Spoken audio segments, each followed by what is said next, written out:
Imagine being left alone in the dead of winter, miles from civilization, with a 3-month-old baby, depending on you for survival. Your husband's family decides you're a burden and abandons you in a barely standing cabin with dwindling supplies as snow begins to fall. This is the extraordinary true story of courage, survival against impossible odds, and finding connection in the most unexpected places. When all hope seemed lost for one mother and her infant daughter, fate would bring an unlikely guardian to their doorstep. Before we jump back in, tell us where you're tuning in from, and if this story touches you, make sure you're subscribed, because tomorrow I've saved something extra special for you. The biting wind cut through Emma Collins's threadbare coat as she watched the wagon disappear around the bend. Her brother-in-law Robert hadn't even looked back, not once, as if erasing her and her infant daughter from his memory. Emma clutched, little Grace tighter against her chest, the baby's whimpers nearly lost in the howl of the approaching storm. The Collins family had made their decision. A widow with a newborn was simply too much of a burden to bear during these harsh times. "Hush now, sweet one," Emma whispered, her breath forming clouds in the frigid air. "We'll be all right." But even as the words left her lips, she wondered if they were the first lie she had ever told her daughter. The cabin before her stood like a decrepit sentinel against the grey sky. Thomas had mentioned his family's old hunting shelter in these mountains, but she hadn't imagined anything quite this forsaken. One window was broken, covered haphazardly with a scrap of leather. The door hung slightly askew on rusted hinges. This wasn't a home, it was barely a shelter. Emma swallowed the lump in her throat. Just 2 months ago, she had been the wife of a respected farmer with dreams of starting a family in Tennessee. Then the fever had come, swift and merciless, blaming Thomas just weeks after Grace's difficult birth. Emma had barely recovered from childbed when her brother-in-law announced they were heading east to stay with cousins in Virginia. There was no room in the wagon for a grief-stricken widow and her fatherless child. "You've got Thomas's old cabin up in the mountains," Robert had said, not meeting her eyes. "You can stay there until spring. Someone's bound to come through these parts eventually." Eventually. The word echoed in Emma's mind as she took her first tentative steps toward the cabin. Eventually could be too late for a woman and infant alone in the Blue Ridge Mountains as winter descended. The cabin door protested with a long creak as Emma pushed it open. The interior was somehow colder than outside, the air stale and untouched for seasons. A small stone hearth dominated one wall, filled with ancient ash. A rough-hewn table and single chair stood in the center, while a narrow bed frame covered in moldering straw occupied the corner. The roof had held, at least mostly, only a few. Small shafts of gray daylight penetrated through gaps in the ceiling. Emma placed Grace gently on the center of the bed, creating a makeshift cradle from her shawl. The baby's eyes, so like her father's, gazed up trustingly. "Let's see what they've left us, shall we?" Emma forced brightness into her voice as she examined the meager supplies Robert had unloaded before his hasty departure. A sack of cornmeal, half empty, a small pouch of salt, 3 potatoes, sprouting eyes, a dented pot, Thomas's hunting rifle, with a handful of bullets, a single blanket, worn thin at the edges, and a Bible.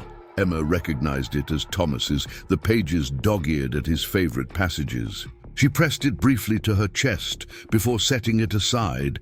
Outside, the first snowflakes began to fall, delicate harbingers of the storm to come.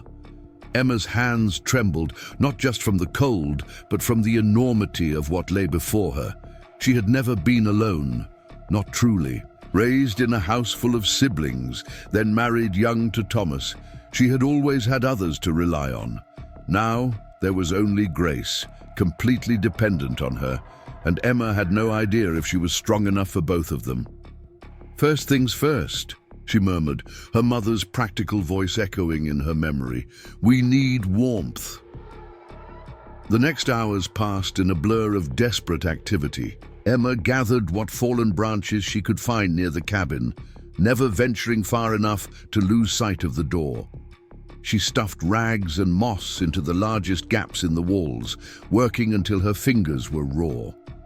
A small fire sputtered reluctantly to life in the hearth, fed by the driest wood she could find, but Emma knew it wouldn't last through the night without more fuel. Grace began to cry, a plaintive wail that tore at Emma's heart. She scooped up her daughter, settling on the edge of the bed to nurse her. As Grace suckled, Emma stared into the small fire, calculating their chances with the grim mathematics of survival. If the storm lasted more than a day or two, if no one passed by on the hunting trail below, if her milk dried up from stress and poor nourishment. Oh no, she couldn't think that way. Thomas had always said her stubbornness was both her greatest strength and her greatest trial. Now, that stubborn streak might be all that kept them alive. Your pa once told me these mountains have stood since the beginning of time, she told Grace softly as the baby's eyelids grew heavy. They've weathered far worse than this storm, and so shall we. The snow fell harder as afternoon surrendered to evening.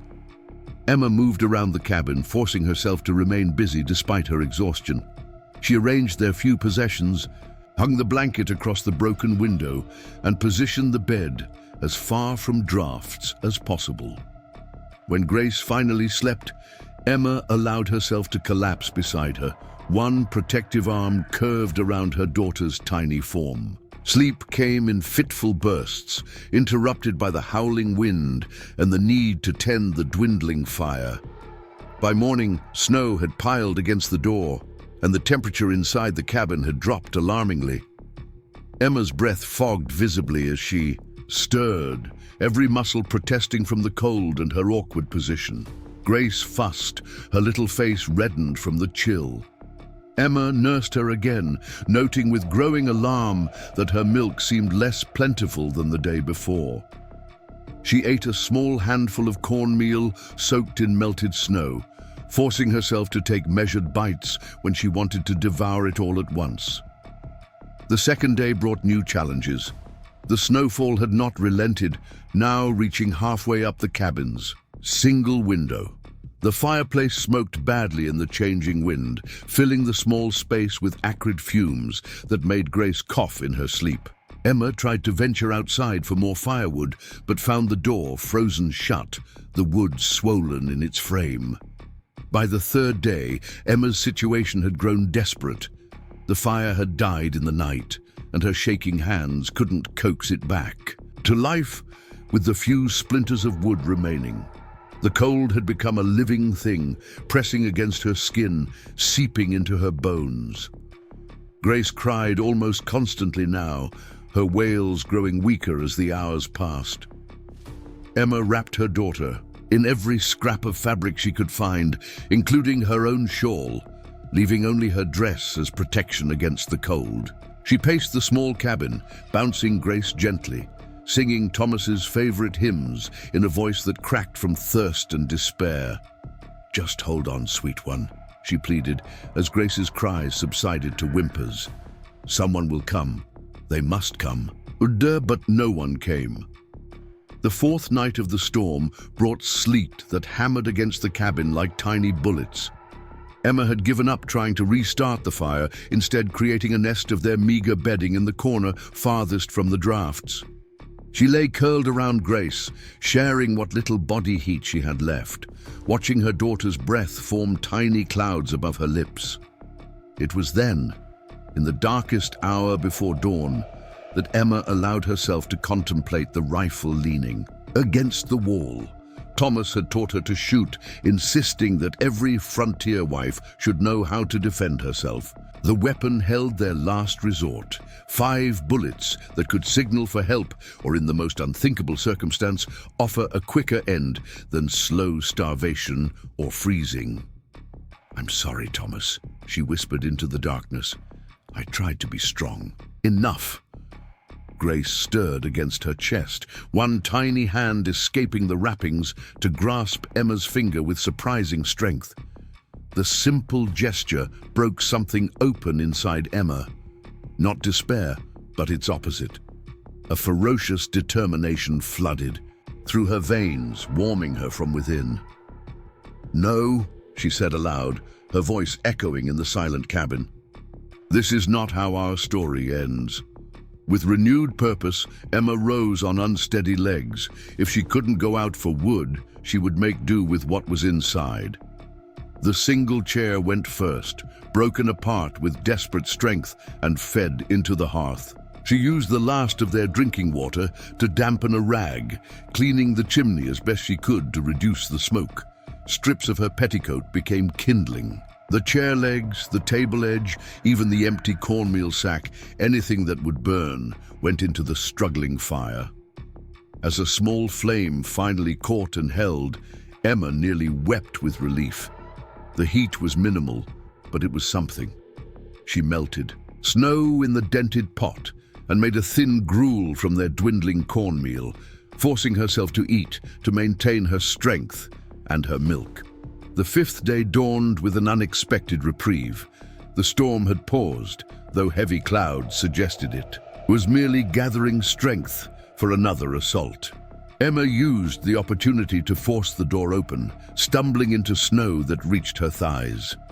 Preparing and narrating this story took us a lot of time, so if you are enjoying it, subscribe to our channel. It means a lot to us. Now back to the story. The world outside had transformed into an alien landscape of white, the familiar trees now bent and burdened with snow, the path completely obliterated. She gathered what wood she could reach, her fingers numb and clumsy, her strength ebbing. With each step, the cold burned her lungs with every breath, but she pushed onward, driven by the knowledge that each branch might mean another hour of warmth for Grace.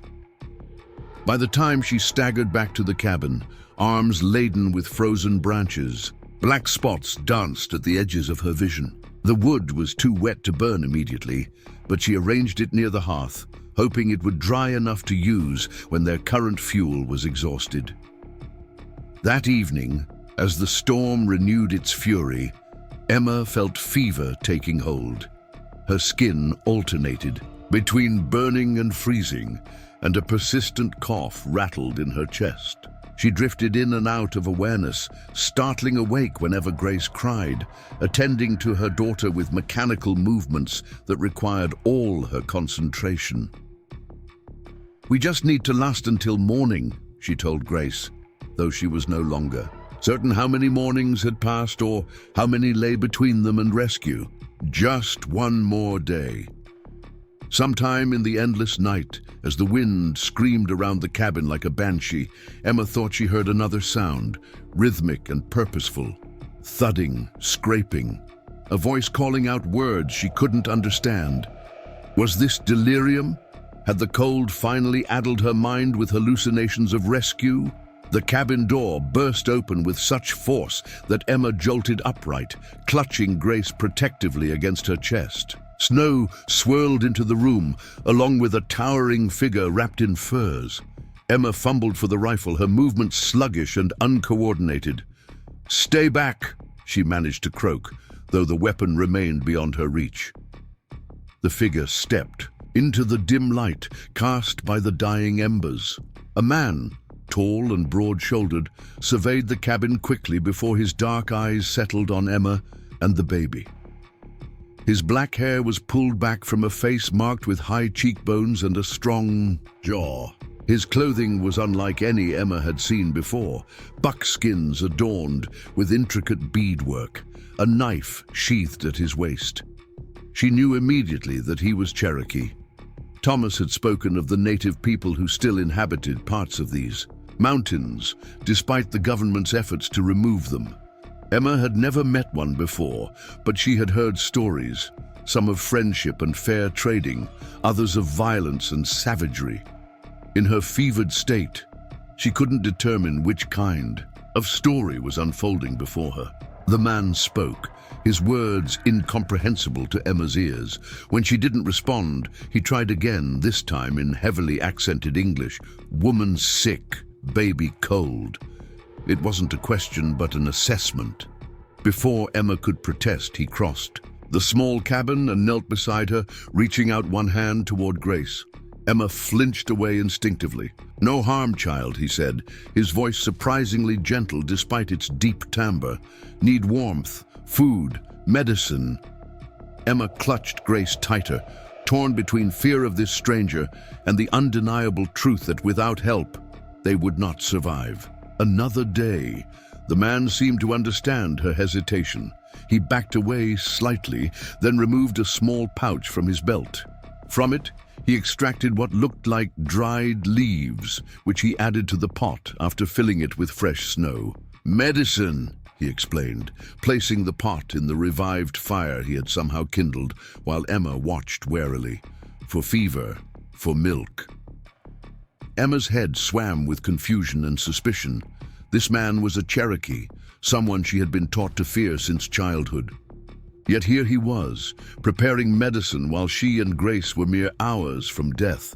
The irony was not lost on her, even in her weakened state. "Why?" she managed to ask, the single word encompassing all her questions. "Why help us? Why are you here? Why should I trust you?" The man studied her for a long moment, his expression unreadable in the flickering light. "Many white eyes pass Cherokee on trail," he said slowly, choosing his words carefully. "Not stop, not help. See man, woman, child in need, turn away." He gestured toward Grace. "Child innocent, mother brave." A simple explanation, yet Emma sensed more beneath the words. Before she could question further, a violent coughing fit overtook her, leaving her gasping for breath. The man moved quickly then, his decision apparently made for both of them. He took Grace gently from Emma's weakening grasp and placed the baby in a fur-lined carrier he created from his pack. "Child safe," he assured Emma as she tried to protest. "Now you drink." He held the pot of steeped herbs to her lips. The liquid was bitter and earthy, but its warmth spread through Emma's chest, easing her cough slightly. As she drank, the man worked efficiently around the cabin, reinforcing the fire, sealing the door against drafts, arranging his furs to create a warmer sleeping area. "Rest now," he told Emma when she had finished the medicine. "Storm strong, must wait." Though she fought to stay awake, to keep watch over Grace, exhaustion and illness soon pulled Emma into darkness. Her last conscious thought was that she had never asked the man's name, this stranger who held their lives in his hands. Emma drifted through fever dreams, where Thomas called to her across a snow-covered field, always just out of reach. Voices murmured around her, some speaking English, others in a melodic language she didn't recognize. Cool hands pressed against.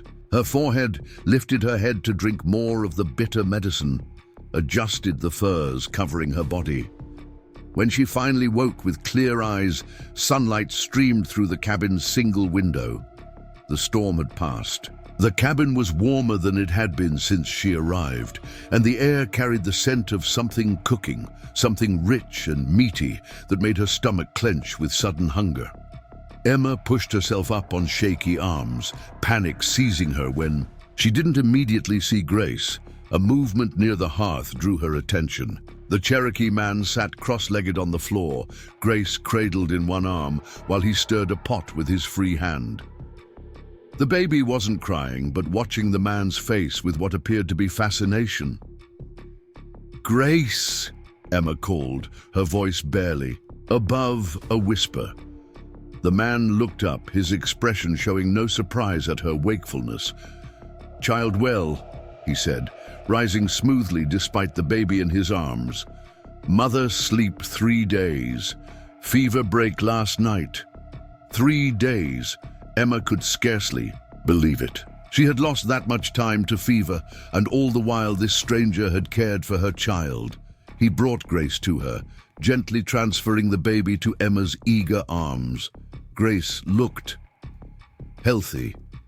Her cheeks had more color than Emma remembered, and her eyes were bright and alert. "You fed her?" Emma asked, examining her daughter for any sign of distress. The man nodded. No herbs for mother's milk. Feed you, milk comes.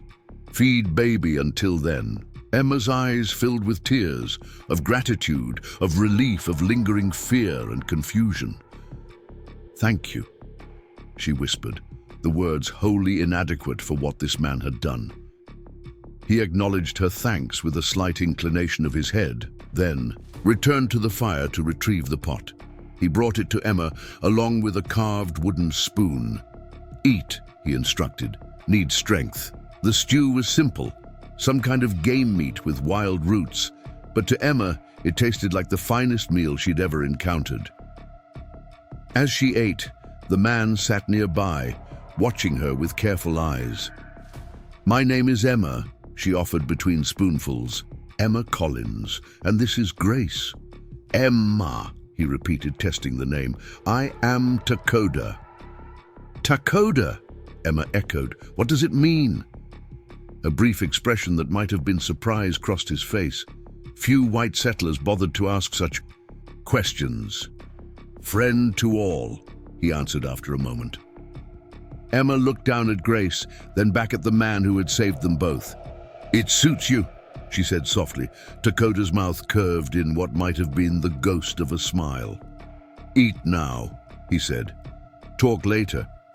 As Emma finished her meal, feeling strength returning to her limbs, she realized that for the first time since Thomas died, the weight of complete isolation had lifted from her shoulders. The irony wasn't lost on her, that salvation would come in the form of someone so utterly foreign to her world, someone she had been taught to fear rather than trust. Yet here they were, a young widow with her fatherless child and a Cherokee, man called friend to all, sharing a cabin in the aftermath of a storm that had nearly claimed 2 lives but had somehow brought 3 souls together instead. Emma watched as Takoda added wood to the fire with practiced movements, his profile strong against the dancing flames. She didn't know what would happen when the snow melted enough for travel, didn't know if the path forward led to civilization or deeper into these mountains. But for now, they were alive, and that was enough. Grace stirred against her chest, making small, contented sounds. Emma pressed a kiss to her daughter's forehead, breathing in the scent that was uniquely hers. We're going to be all right, she whispered, and this time it didn't feel like a lie. Emma woke to the sound of wood being chopped outside the cabin. For a moment, disorientation clouded her mind. The familiar rhythm reminded her of mornings on the farm with Thomas. Then reality settled back around her shoulders like a heavy cloak.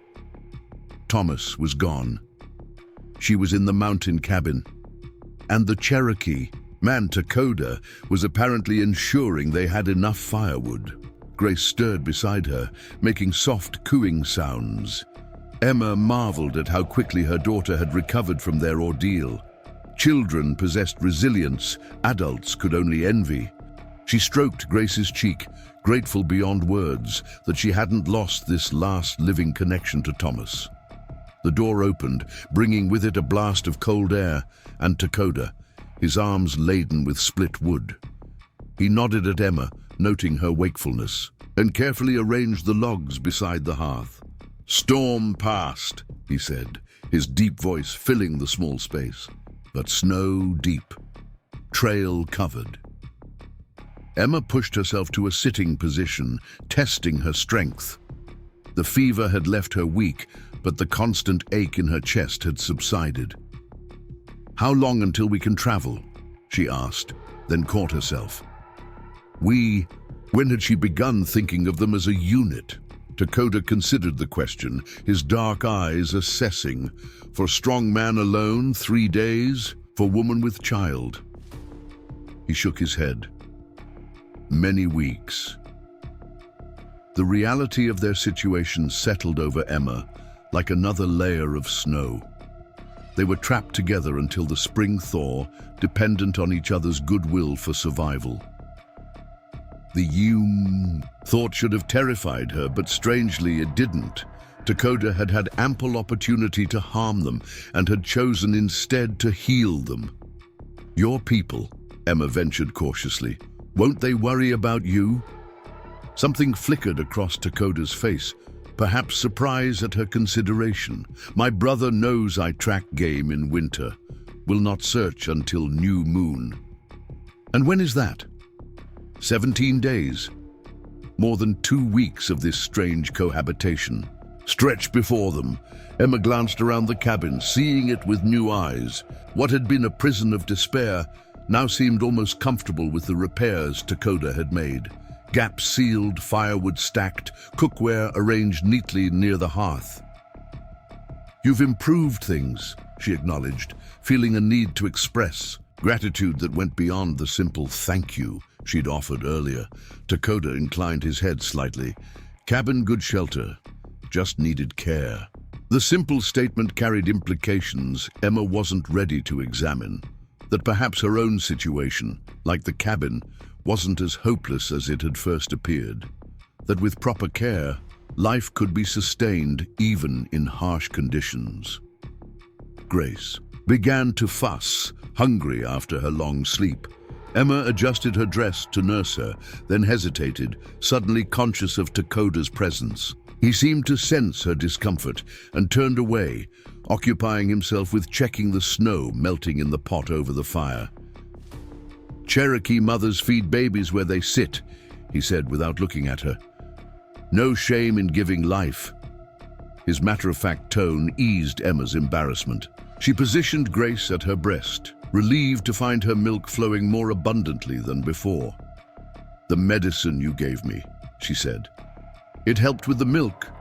Dakota nodded, still keeping his gaze averted. "Blessed thistle, fenugreek. Women of my people use after birth." Emma marveled at this knowledge, so different from what the midwife in her settlement had offered.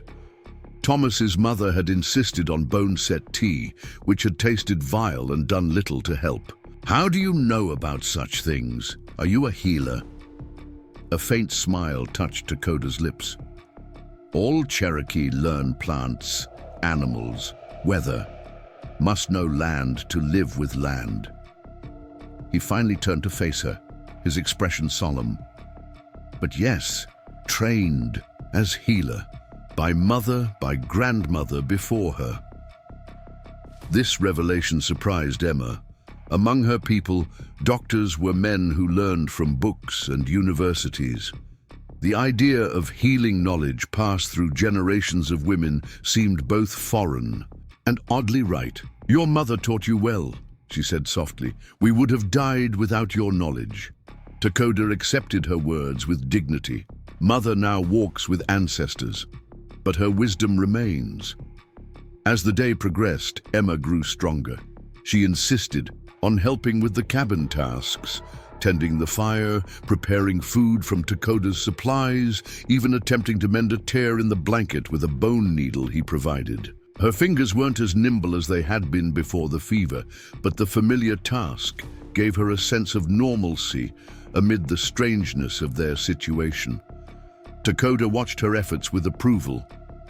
"You have strong spirit," he observed as she struggled to thread the sinew through the eye of the needle for the 3rd time. "Many white women would weep, wait for rescue." Emma nearly laughed at the absurdity of waiting for rescue when her own family had been the ones to abandon her. "Weeping won't keep Grace fed or the fire burning," she said. "My mother always said tears are a luxury for those with time to spare." The ghost of a smile crossed Dakota's face. "Your mother speaks wisdom like Cherokee elder." As evening approached, Dakota prepared to venture out again. "Need to check snares," he explained, wrapping strips of hide around his leggings for additional protection against the snow. "Maybe rabbit for tomorrow." Emma watched him prepare with a mixture of admiration and anxiety. The temperature was dropping rapidly as night fell, and the wind had begun to pick up again. "Is it safe?" she asked. Dakota paused, studying her, with an unreadable expression. "You worry for Cherokee, stranger?" The question caught Emma off guard. She hadn't examined her own feelings closely enough to recognize the concern that had spontaneously emerged. "I worry for the person who saved my daughter's life," she replied honestly. Something shifted in Dakota's gaze. A softening, perhaps, or simple acknowledgement. He nodded once, then slipped out into the gathering darkness. Left alone with Grace, Emma found herself studying the items Dakota had left behind. His spare moccasins, meticulously crafted, a small pouch of medicinal herbs, a carved wooden figurine of what appeared to be a bird in flight. She touched nothing, respecting his possessions as she would want hers respected, but she found herself curious about the man who had entered their lives so unexpectedly. Grace fell asleep quickly, soothed by a full stomach and warm surroundings. Emma sang softly to her, lullabies her own mother had sung, feeling the strange disconnect between her past life and present circumstances. If someone had told her a month ago that she would be sharing a cabin with a Cherokee healer in the depths of winter, depending on him for survival, she would have thought them mad. Yet here she was, and the situation felt less frightening than it perhaps should have. There was a reassuring competence about Dakota, a steadiness that inspired trust despite the cultural chasm between them. When Dakota returned an hour later, his shoulders dusted with fresh snow, Emma had prepared hot pine needle tea using the techniques she had observed him employing. He accepted the steaming cup with evident surprise. "You watch closely," he said, warming his hands around the cup. Emma nodded. "I need to learn how to survive here, if I'm to take care of Grace properly." Dakota considered her words as he drank. "You plan to stay in cabin?" The question gave Emma pause. She hadn't thought that far ahead, focusing only on immediate survival. "I don't know," she admitted. "Robert, my husband's brother, said someone might come through by spring, but I can't count on that. White settlements far," Dakota said, his tone neutral. "Dangerous journey for woman with child." "And your people?" Emma asked cautiously. "How far is your village?" Dakota studied her, perhaps assessing why she asked. 2 days' walk, less in good weather. Emma absorbed this information, turning over possibilities in her mind. Would your people allow visitors, even white ones? The question hung in the air between them, laden with historical complexities neither could fully articulate. Dakota's people had suffered greatly at the hands of white settlers, enduring broken treaties, forced relocations, and worse. Emma had no right to expect welcome from them. "Cherokee ways different from white ways," Dakota said finally. "Judge person, not people. Elder council would hear your story, then decide." It wasn't a promise, but it wasn't a rejection either. Emma nodded, accepting the ambiguity as the best she could hope for. "Thank you for being honest." Dakota set down his empty cup. "Honesty between us important. Alone in winter must trust." He met her gaze directly. "I will not harm you or child. This I promise." The simple declaration eased something in Emma's chest that she hadn't realized was tight with anxiety. "I believe you," she said, and was surprised to discover she truly did. Their days fell into a rhythm as January deepened around the cabin. Dakota ventured out daily to check his snares, gather firewood, and occasionally hunt larger game when the weather permitted.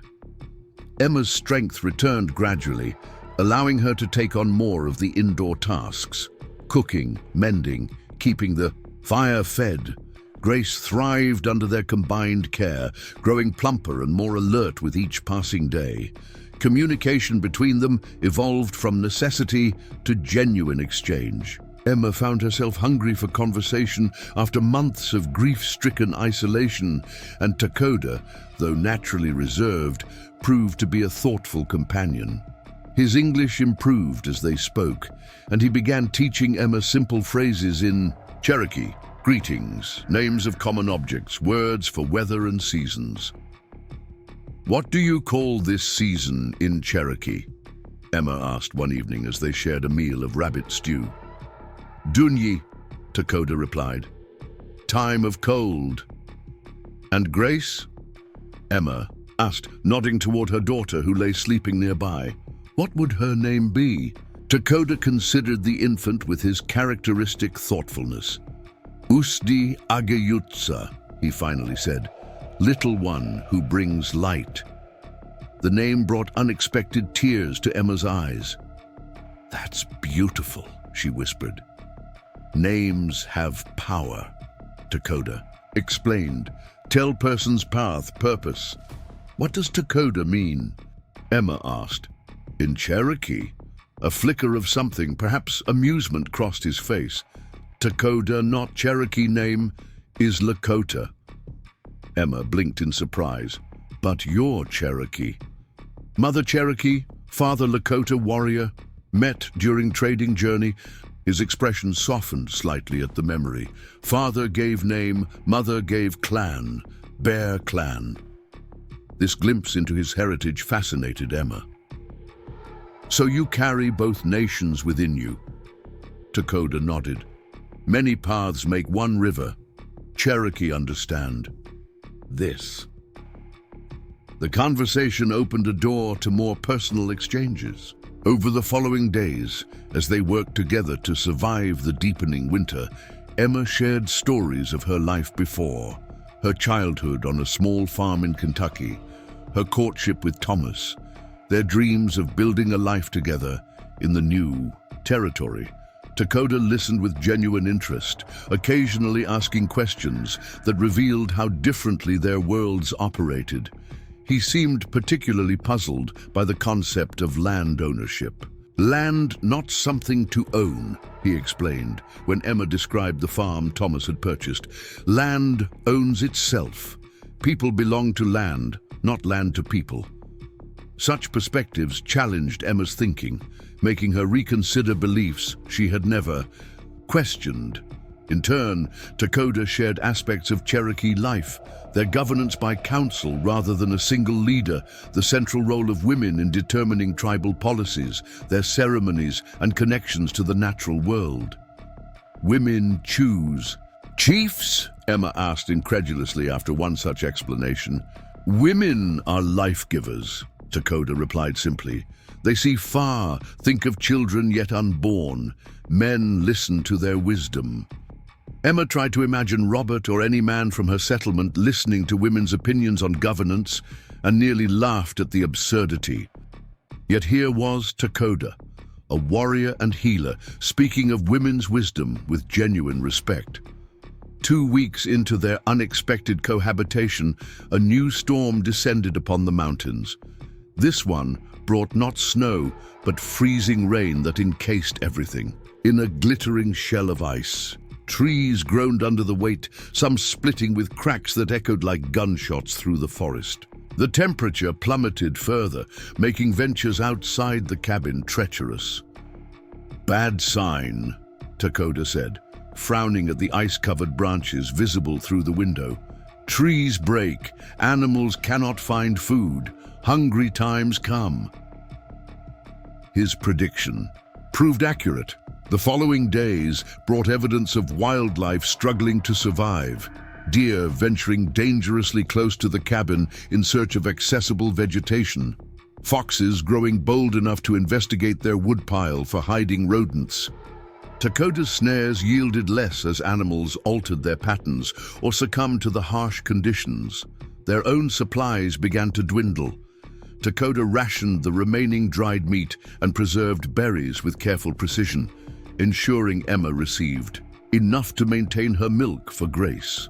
He himself ate less, though he tried to hide this fact from Emma. She noticed anyway, concern growing as she observed him cinch his belt tighter around his waist. You need to eat properly, she insisted one evening, trying to press her portion of stew back into his hands. You're doing all the heavy work. Dakota shook his head firmly. Mother and child need strength more. And if you collapse from hunger What happens to us then? Emma countered. We need you strong, Takoda. Something flickered in his eyes at her words, perhaps surprise at her direct acknowledgement of their interdependence. Without him, she and Grace would surely perish. This was an undeniable truth. But Emma had come to realize that their relationship had evolved beyond mere survival necessity. Takoda's presence had become a comfort, his quiet strength, a reassurance. In their isolated existence, the ice storm's aftermath forced Takoda to venture farther from the cabin in search of game, leaving Emma and Grace alone for longer stretches. During these hours, Emma found herself watching anxiously for his return, relief flooding through her when his familiar figure emerged from the frozen forest. One afternoon, as the short winter day was already fading toward dusk, Takoda had not returned at his usual time. Emma paced the small cabin, alternating between checking on Grace and peering through the window at the silent landscape. As darkness fell with no sign of him, genuine fear began to build in her chest. Had he fallen? Become disoriented in the woods? Encountered hostile settlers? The possibilities multiplied in her imagination, each more dire than the last. By the time the moon rose, casting ghostly blue light across the snow, Emma had convinced herself that some tragedy had befallen him. She was considering the unthinkable, venturing out to search for him, when the cabin door finally opened. Takoda stumbled in, his clothing crusted with ice, his face drawn with exhaustion. Blood stained the front of his buckskin shirt. "You're hurt." Emma rushed forward, helping him to the chair by the fire. Takoda shook his head. "Not my blood. Found deer, trapped in ice-covered stream." He opened his pack to reveal several portions of meat, already butchered. Had to work quickly, wolves nearby. Relief made Emma's knees weak. She busied herself preparing hot pine needle tea, adding extra honey from their precious store. "I was worried," she admitted as she handed him the steaming cup, "when you didn't return before dark." Takoda's gaze met hers over the rim of the cup. "You feared for me?" The simple question carried weight beyond its words. Emma realized, with sudden clarity, that her concern had transcended the practical worry of being left alone. She had feared for him as a person, not merely as their provider and protector. "Yes," she answered honestly, "I did." Something shifted in Takoda's expression, a softening around his eyes, a slight relaxation of his perpetually guarded posture. He did not speak, but his gaze held hers for a long moment, communicating something beyond words. That night, as they prepared the venison for smoking to preserve it, Emma found herself working alongside Takoda with a new awareness of him. Not as Cherokee, not as rescuer, but simply as a man. She noticed the careful precision of his knife, work, the strength in his hands, the occasional strand of black hair that escaped the leather tie at his neck. When their fingers accidentally brushed as he passed her a portion of meat, Emma felt an unexpected warmth rise to her cheeks. The venison provided a welcome change to their diet and would stretch their supplies considerably. As they ate the fresh meat that evening, Emma observed Grace watching Takoda with apparent fascination. The baby had grown accustomed to his presence, sometimes quieting more quickly in his arms than in Emma's when she was overtired. "She likes you," Emma commented, nodding toward Grace's attentive gaze. Takoda looked at the infant with genuine affection. Children know truth in hearts, know fear until taught. The observation carried implications that hung in the air between them. How different might the world be if children were never taught to fear those who looked or lived differently? If Emma had encountered Takoda under other circumstances, would she have automatically distrusted him, as she had been raised to do with all native people? "My father fought against your people," Emma said suddenly, the confession spilling from her lips before she could reconsider. In the campaigns with Jackson, he told terrible stories. Dakota's expression remained unreadable. Many terrible things done by both sides. But you saved us, Emma continued, needing to articulate the contradiction that had been troubling her. When my own kin abandoned us. Why? Dakota was silent for so long that Emma thought he might not answer. Finally he spoke, his voice low and measured. Long ago, Cherokee woman found Lakota boy in snow. Boy's family killed by sickness. Woman could leave boy to die. Enemy tribe, different language. Instead, she carried boy to her village, gave him to her sister who had lost son. His eyes met Emma's. That boy became my father. The story settled over Emma like a mantle, its implications clear. So you were repaying an old debt? Dakota shook his head. Not debt, continuing circle, life for life. This is way of balance. Later, as Emma nursed Grace before sleep, she contemplated Dakota's philosophy. The idea of continuing circles rather than settling debts offered a different framework for understanding one's obligations to others. In her world, accounts were balanced, ledgers kept, debts paid and forgiven. In Dakota's world, perhaps, good deeds flowed forward without expectation of direct return, creating ripples that might touch shores far beyond one's vision. That night, Emma dreamed of Thomas, not as she had in the fever dreams, distant and unreachable, but close and smiling. In the dream, he stood at the edge of a clearing, sunlight filtering through leaves above him. He said nothing, but his expression was peaceful as he nodded once toward her before turning to walk into the forest. Emma woke with tears on her cheeks, but the ache in her heart felt different, not the raw wound of recent grief, but something softer, something healing. Grace stirred beside her, cooing softly in the dim light of dawn. Across the cabin, Dakota slept sitting up against the wall, his knife within reach, ever vigilant even in rest. Emma studied his face, relaxed in sleep in a way it never was during waking hours. The perpetual watchfulness had eased, revealing younger features than she had initially thought.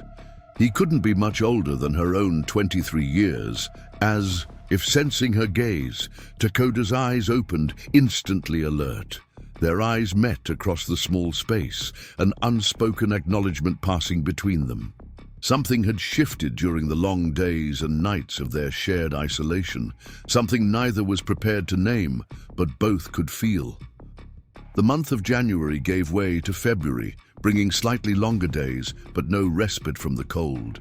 The ice eventually melted enough for Dakota to range farther in his hunting, sometimes bringing back grouse or rabbit to supplement their diet. He taught Emma to identify useful plants that could be harvested even in winter, pine needles rich. In medicine, certain barks that could be steeped for tea, roots that survived beneath the snow. In spring, he told her as they worked together to prepare a healing salve from pine resin, many more plants return. I show you which ones heal, which ones feed, which ones clean. The casual reference to a shared future beyond winter sent an unexpected thrill through Emma. She had been avoiding thoughts of what would happen when the snow melted and travel became possible again. Would Dakota simply leave them, his obligation fulfilled? Would she attempt the journey to the nearest settlement, hoping for kindness from strangers? Neither option appealed as it once might have. I'd like that, she said softly, meeting his gaze. To learn from you. Something like satisfaction flickered in Dakota's eyes. He nodded once, then continued his instruction on the proper consistency for the salve. Their peaceful coexistence was disrupted one morning by the distant sound of voices. Dakota was instantly alert, moving to the window with the silent grace that still sometimes startled Emma. He peered out cautiously, his body tensing. "White men," he said, his voice low. 3. With guns. Fear clutched at Emma's heart. She gathered Grace quickly, holding her close as if the mere presence of strangers threatened her child. Hunters? Dakota shook his head. One wears soldier coat, others trappers, maybe. He turned to Emma, his expression grave. Must hide me. White men see Cherokee man with white woman. He did not finish the sentence, but he didn't need to. Emma knew the likely outcome. The voices grew louder, approaching the cabin. There was nowhere for Dakota to hide, except perhaps the root cellar accessed through a trapdoor in the floor, a space so small he would barely fit. As Emma frantically considered options, Dakota made a swift decision.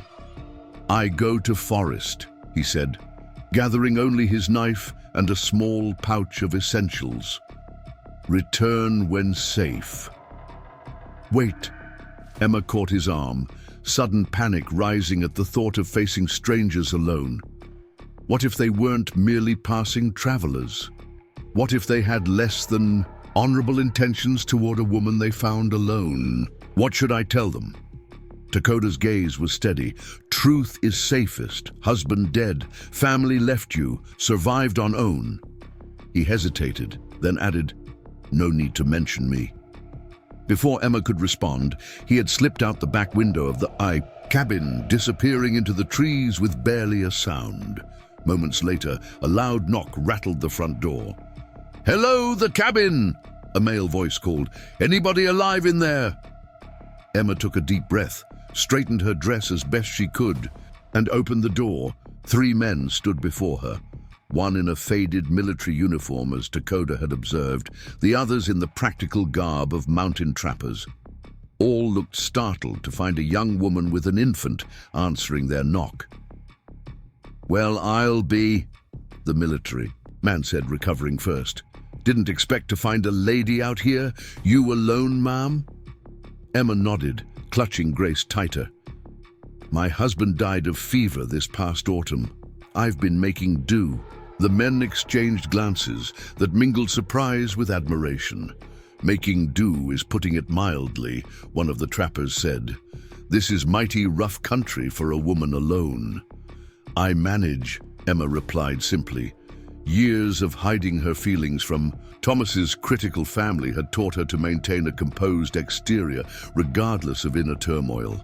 Are you gentlemen lost? The military man, who introduced himself as Captain James Miller, explained they were scouting possible routes for a new road that would connect settlements in the region. The winter weather had caught them by surprise, forcing them to seek shelter as they made their way back to Fort Campbell. We'd be obliged if we could warm ourselves by your fire for a spell, Miller said. Been a cold journey. Hospitality demanded Emma invite them in, though every instinct screamed caution.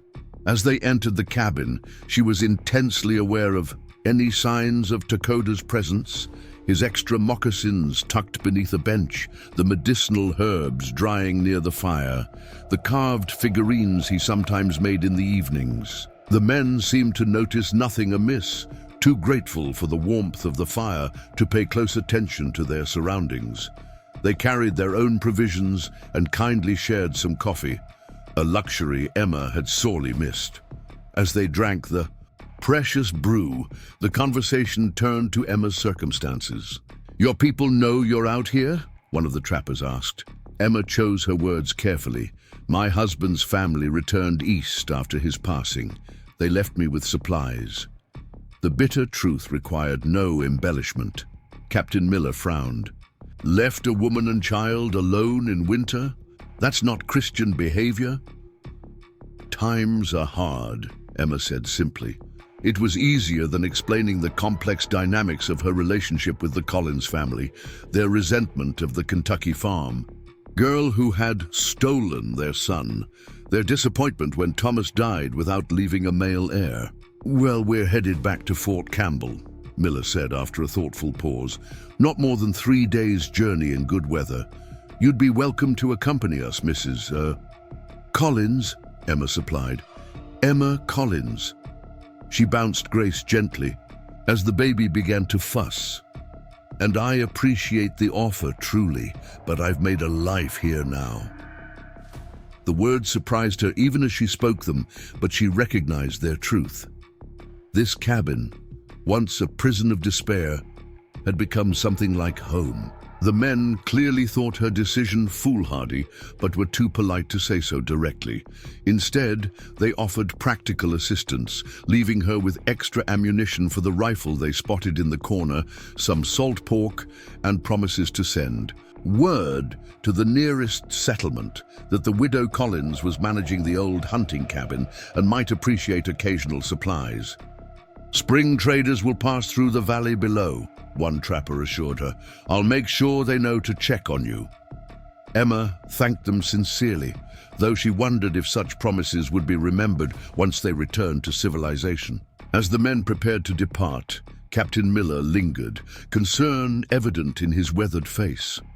"Mrs. Collins, forgive my forwardness, but these mountains harbor all manner of dangers. Wild beasts are the least of them." His gaze was meaningful. Cherokee still roam these parts, despite the removal efforts. Not all are hostile, but a woman alone. Emma met his gaze steadily. "I'm aware of the Cherokee presence, Captain. I've encountered no troubles."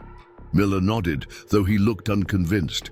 "Just be watchful. And if you reconsider about Fort Campbell, leave word with any traders. We'll send an escort." After the men departed, Emma waited anxiously for Dakota's return, watching the tree line for any sign of movement. The visitors had disrupted the sense of security she had developed in their isolated existence, reminding her of the broader world beyond the cabin, a world where a Cherokee man and a white woman living together would face consequences far more severe than raised eyebrows. Hours passed with no sign of Dakota. Emma tried to occupy herself with routine tasks, nursing Grace, preparing their evening meal, banking the fire, but worry gnawed at her. Had he encountered the trappers in the forest? Had he decided it was safer to return to his own people now that others knew of Emma's presence in the cabin? Darkness fell, and still Dakota did not return. Emma placed Grace in her makeshift cradle and sat by the window, staring out at the moonlit snow. The emptiness of the cabin pressed around her, suddenly oppressive after weeks of shared companionship. She had grown accustomed to Dakota's presence, the sound of his breathing, the quiet efficiency of his movements, the sense of safety his presence provided. More than that, she realized with startling clarity, she had grown to care for him, not merely as her rescuer or as Grace's protector, but as a man, complex, honorable, and increasingly dear to her. The recognition both frightened and exhilarated her. A soft sound at the back window snapped Emma from her thoughts. She turned to see Dakota slipping through the opening, his movements as silent as ever. Relief flooded through her, so intense, it left her momentarily speechless. Dakota surveyed the cabin quickly, assessing that the visitors had gone. "They leave peacefully?" he asked, his voice low. Emma nodded, finding her voice. "They were scouts for a new road, offered to escort me to Fort Campbell." She hesitated, then added, "I declined." Dakota's eyes met hers, a question in their depths. Why? Fort safer than cabin. More food, more people. Emma rose from her seat by the window, moving to stand before him. "This is home now," she said simply. "For me and for Grace." She took a deep breath, gathering courage. "And you're here." The words hung between them, their implications clear. Emma had chosen to remain not just because of practical considerations, but because leaving meant leaving him. Dakota stood perfectly, still, his expression unreadable in the dim light. Then slowly he raised one hand to touch her cheek, his fingers gentle against her skin. "Dangerous choice," he said softly. Emma leaned into his touch, her heart racing. "I've survived danger before." In the quietness of the cabin, with Grace sleeping peacefully nearby, something shifted between them. A boundary crossed, a new understanding reached. Dakota's hand moved to cradle the back of her head, and Emma stepped closer, closing the distance that had separated them through the long winter weeks. Their first kiss was gentle, tentative, a question asked and answered in the press of lips. When they parted, Dakota's expression had softened, the guardedness momentarily set aside. "The path ahead not easy," he warned, his voice a low rumble. "My people, your people, both will judge." Emma thought of Captain Miller's warning, of Robert's likely disgust, of the challenges they would face from both their worlds. Then she thought of the alternative, returning to a society that had abandoned her, living by rules that suddenly seemed hollow compared to the genuine connection she had found in this remote cabin. "I've never taken the easy path," she replied, a smile touching her lips. "Why start now?" Dakota's answering smile transformed his serious face, revealing the younger man beneath the warrior's mask.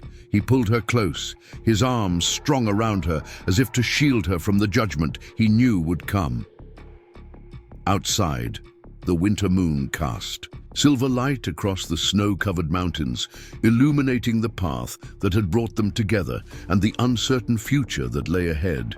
Inside, in the warmth of the cabin, Emma felt for the first time since Thomas's death that life held more promise than peril. Morning would bring new challenges, decisions to be made, a future to be negotiated between two worlds. But for now, in the quiet hours of the night, Emma allowed herself to experience the simple joy of having found connection in the most unexpected of places, with a man whose differences from her had proven far less significant than their common humanity. Grace stirred in her sleep, making the small, contented sounds that always warmed Emma's heart.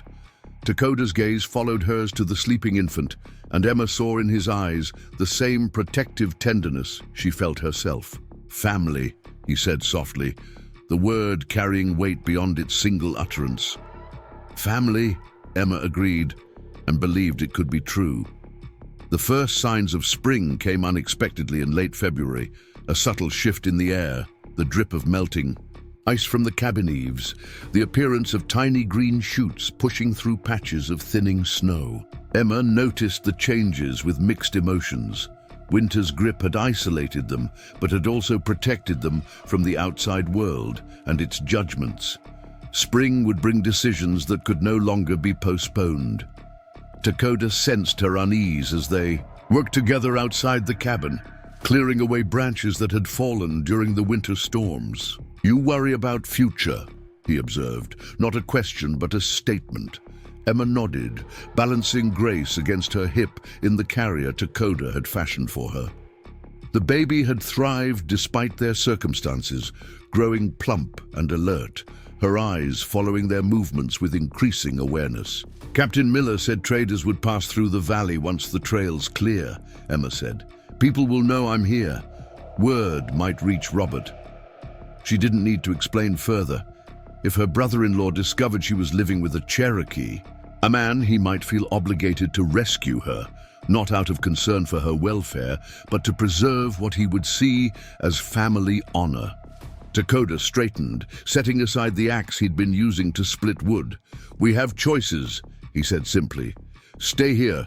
Go to Cherokee Town. Travel to different territory where no one knows you." The casual "we" warmed Emma even as the magnitude of their situation settled more heavily on her shoulders. Their relationship had deepened through February's lingering cold, tentative touches becoming more assured, separate sleeping areas gradually merging, moments of shared intimacy providing solace against winter's isolation. They had created something precious within these cabin walls, but could it survive beyond them? "What would happen if I went with you to your people?" Emma asked, voicing the question that had been foremost in her mind. Dakota considered her question with characteristic thoroughness. "Some would welcome you, some would not. But if you come as my wife. My clan would protect you." His wife. The word sent a flutter through Emma's chest. They had not spoken of marriage directly, though their actions had increasingly reflected a commitment beyond mere survival partnership. In her world, their union would be considered impossible, illegal in many territories, dangerous in all of them. In his world, it would be unusual but not unprecedented. "And Grace?" Emma asked, glancing down at her daughter. "Would they accept her too?" Dakota's expression softened as he looked at the baby. Over the months, he had developed a clear affection for Grace, teaching her Cherokee words in a gentle voice, crafting toys from wood and leather, holding her with growing confidence when Emma needed rest. "Cherokee welcome children," he said, "especially those without fathers. Child becomes part of clan, protected by all." Emma tried to imagine it, living among Dakota's people, learning their ways, raising Grace to move between two worlds.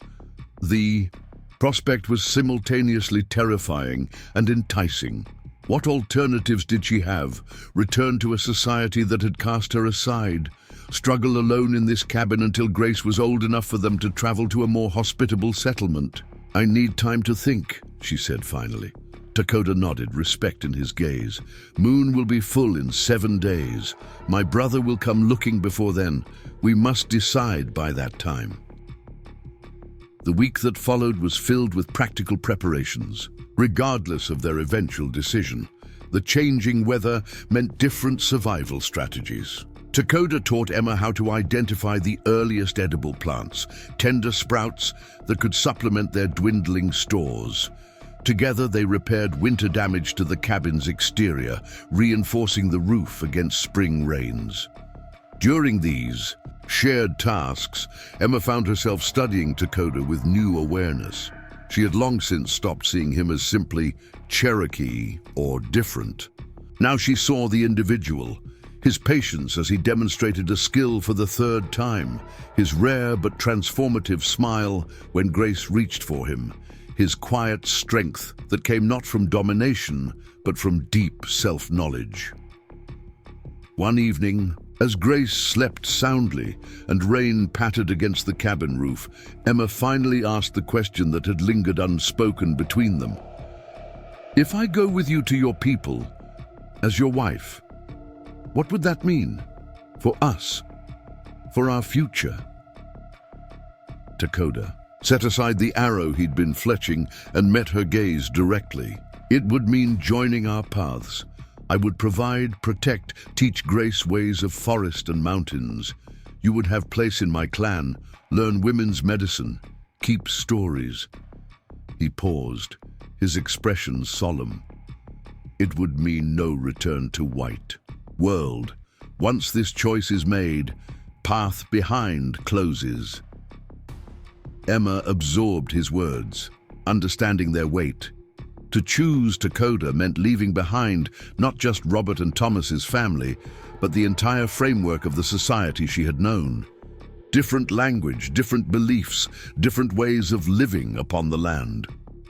"And if I chose to return to my people?" she asked, needing to understand all possibilities. Something flickered in Dakota's eyes. Pain, perhaps, though he quickly masked it. "Then I would help you reach safe settlement, provide what is needed for journey. Grace would have story of time in mountains, nothing more."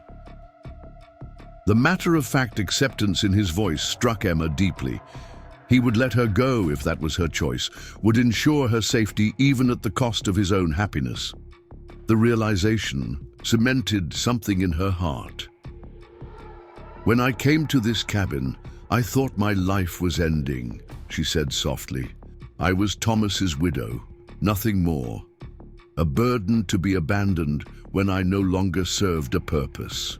She moved closer to him, taking his hand in hers. "You saw me differently, as someone with strength, with value beyond what I could provide to others." Dakota's fingers tightened around hers. "I saw you," he said simply. Emma nodded, tears pricking her eyes. "Yes, you saw me. And I see you, Dakota, not as Cherokee or white men's enemy, but as the man who saved us, who taught us to survive, who showed us a different way to live. She took a deep breath. I choose your path, our path, together. Relief and joy transformed Dakota's usually guarded expression. He drew her into his arms, his embrace conveying what words could not: gratitude, protection, promise. When they kissed, it felt like sealing a covenant more binding than any legal document Emma had ever signed. Later, as they lay together in the quiet darkness, Dakota spoke of practical matters: the journey to his village, the ceremony that would make their union recognized by his people, the adjustments that would be required of both of them. My sister Kimi will help you learn women's ways, he said. She has good heart, speaks some English from mission school. Emma tried to imagine this unknown woman who would become her guide to a new culture. Will she accept me? Accept us? Dakota was silent for a moment. She will remember our grandmother's teaching: judge person by actions, not birth. But it may take time for full trust. His honesty was both reassuring and intimidating. Emma appreciated that he did not pretend the transition would be easy. Yet the reality of the challenges ahead was daunting. She would be entering a community as an outsider, not just culturally, but as the representative of a people who had caused tremendous suffering to the Cherokee. What can I bring to your people? She asked, voicing her deepest concern. I don't want to be a burden there as I was to Thomas's family. Dakota propped himself up on one elbow, his expression serious in the dim firelight. You bring many things: knowledge of white ways, useful for dealing with traders, agents, skills, with needle, with medicines, strong daughter for clan. His hand gently traced her cheek. And you bring happiness to me. This is enough. 3 days later, as they prepared for the possibility of Dakota's brother arriving, disaster struck from an unexpected quarter. Emma had taken Grace outside to enjoy the strengthening sunshine while Dakota checked his snares in the nearby forest. The day was pleasantly warm, the ground beginning to dry from the recent rains. Emma spread a hide on a patch of grass and set Grace upon it, delighting in her daughter's fascination with the new sensations of spring. She was gathering kindling at the edge of the clearing when she heard the distinctive rattle that froze. Her blood, a timber rattlesnake emerging early from hibernation due to the unseasonable warmth, had slithered onto the sunny hide where Grace lay. Emma's scream tore through the quiet forest. The snake, startled, coiled defensively near Grace, who remained oblivious to the danger, reaching curiously toward the moving creature. Time seemed to slow as Emma lunged forward, knowing she would not reach her daughter before the snake could strike. From the forest edge came a whistling sound and then a thud. An arrow quivered in the ground, pinning the snake just behind its head. Grace started crying at the sudden commotion as Emma snatched her up, clutching her protectively to her chest. Dakota emerged from the trees, another arrow already nocked in his bow.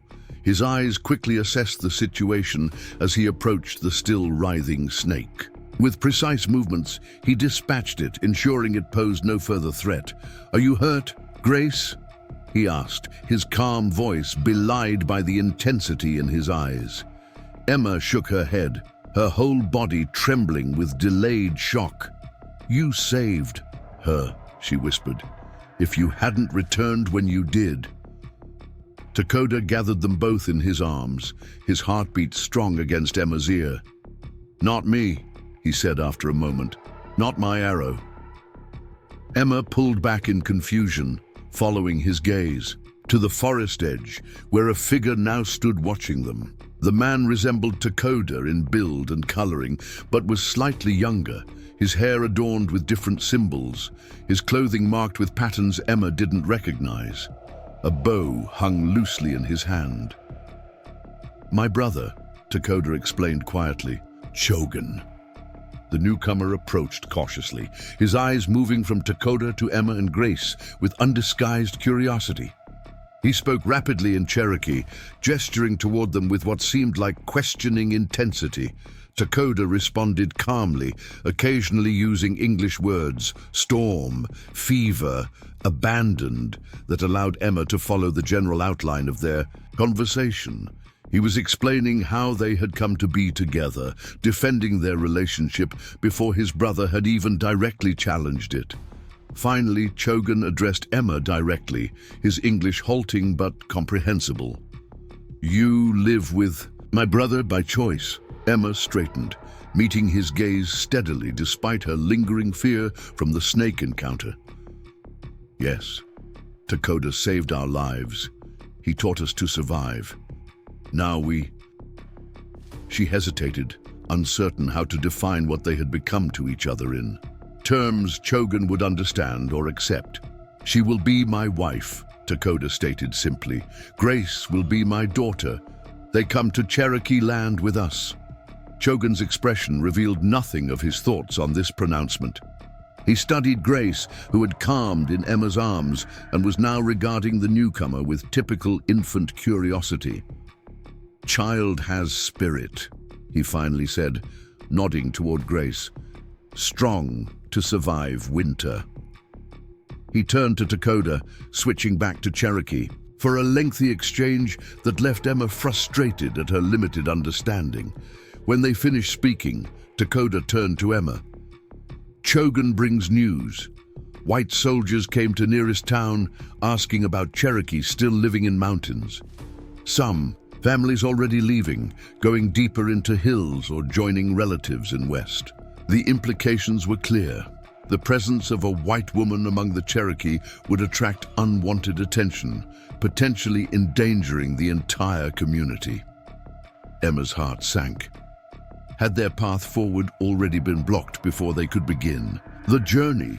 Does this mean we cannot go to your village?" she asked, trying to keep the despair from her voice. Dakota and Chogan exchanged glances. "We go," Dakota said firmly, "but must travel carefully. Stay away from main paths."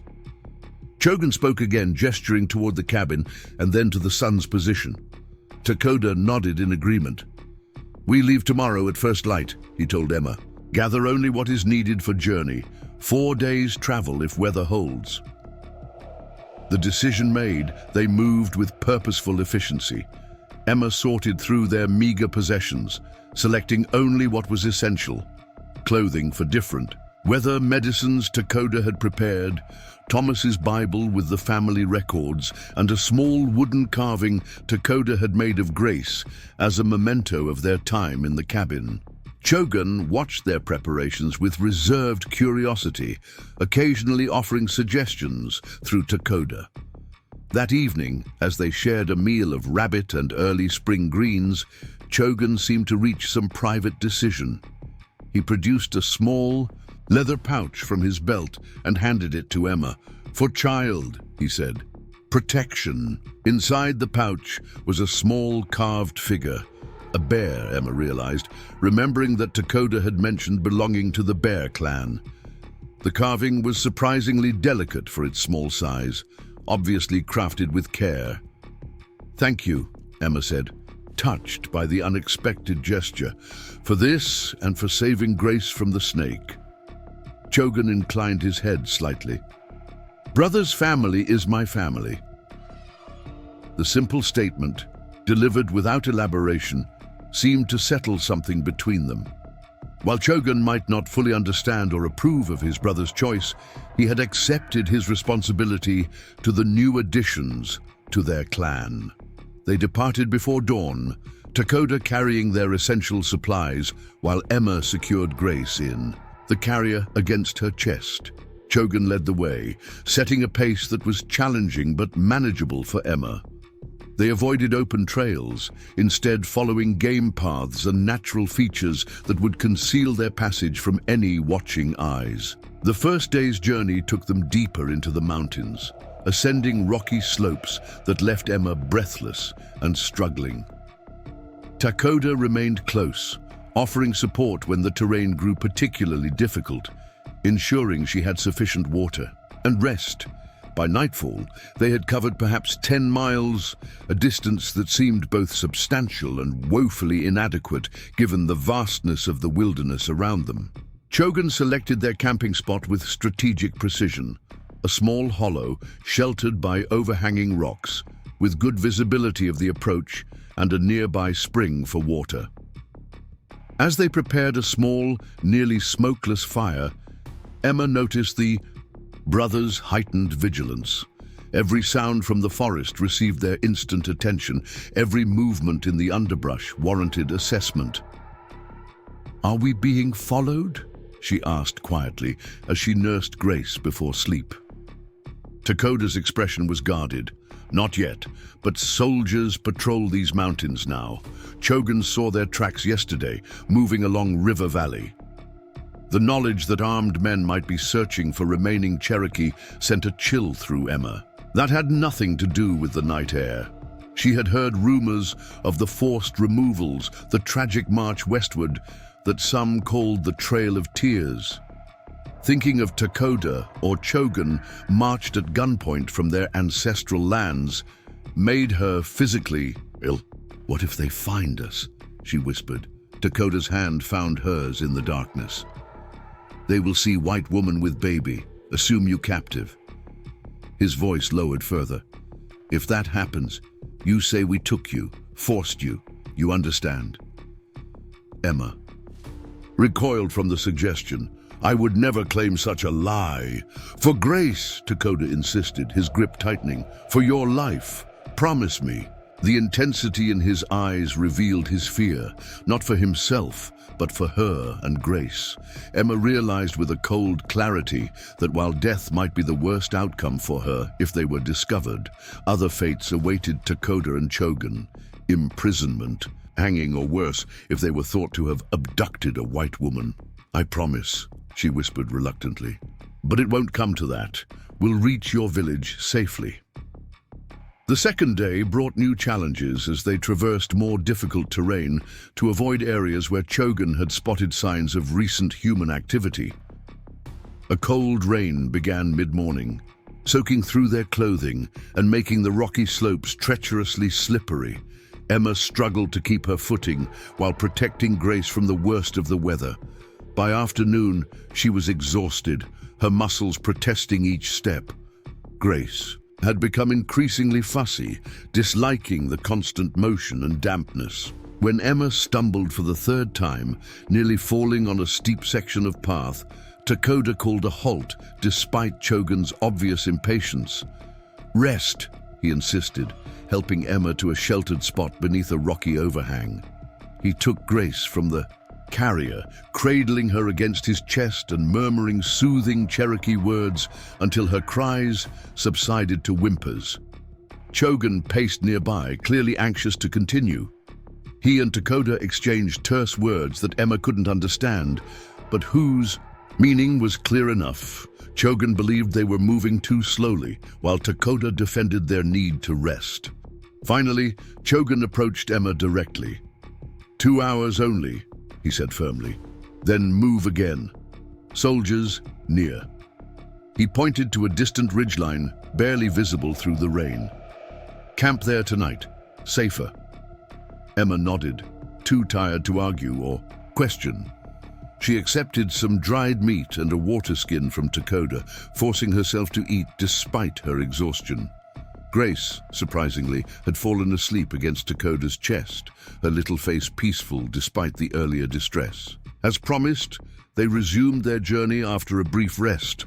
The rain had lessened to a drizzle, but the ground remained treacherous. Emma found reserves of strength she hadn't known she possessed, driven by the knowledge that their safety depended on reaching the ridge before nightfall. Dakota continued carrying Grace, allowing Emma to focus on the difficult terrain. They reached the ridge as dusk fell, climbing into a dense stand of pines that offered both concealment and protection from the elements. As Chogan constructed a minimal shelter from pine boughs, Dakota helped Emma change into drier clothing and wrapped Grace in the warmest furs they had brought. "You are strong," he told Emma quietly as she settled beside the tiny fire they had risked for warmth. Many would have faltered today. Emma managed a tired smile. Not much choice when your brother sets the pace. Dakota's expression softened. With amusement, Chogan always hurries, even as child. But he knows these mountains better than anyone.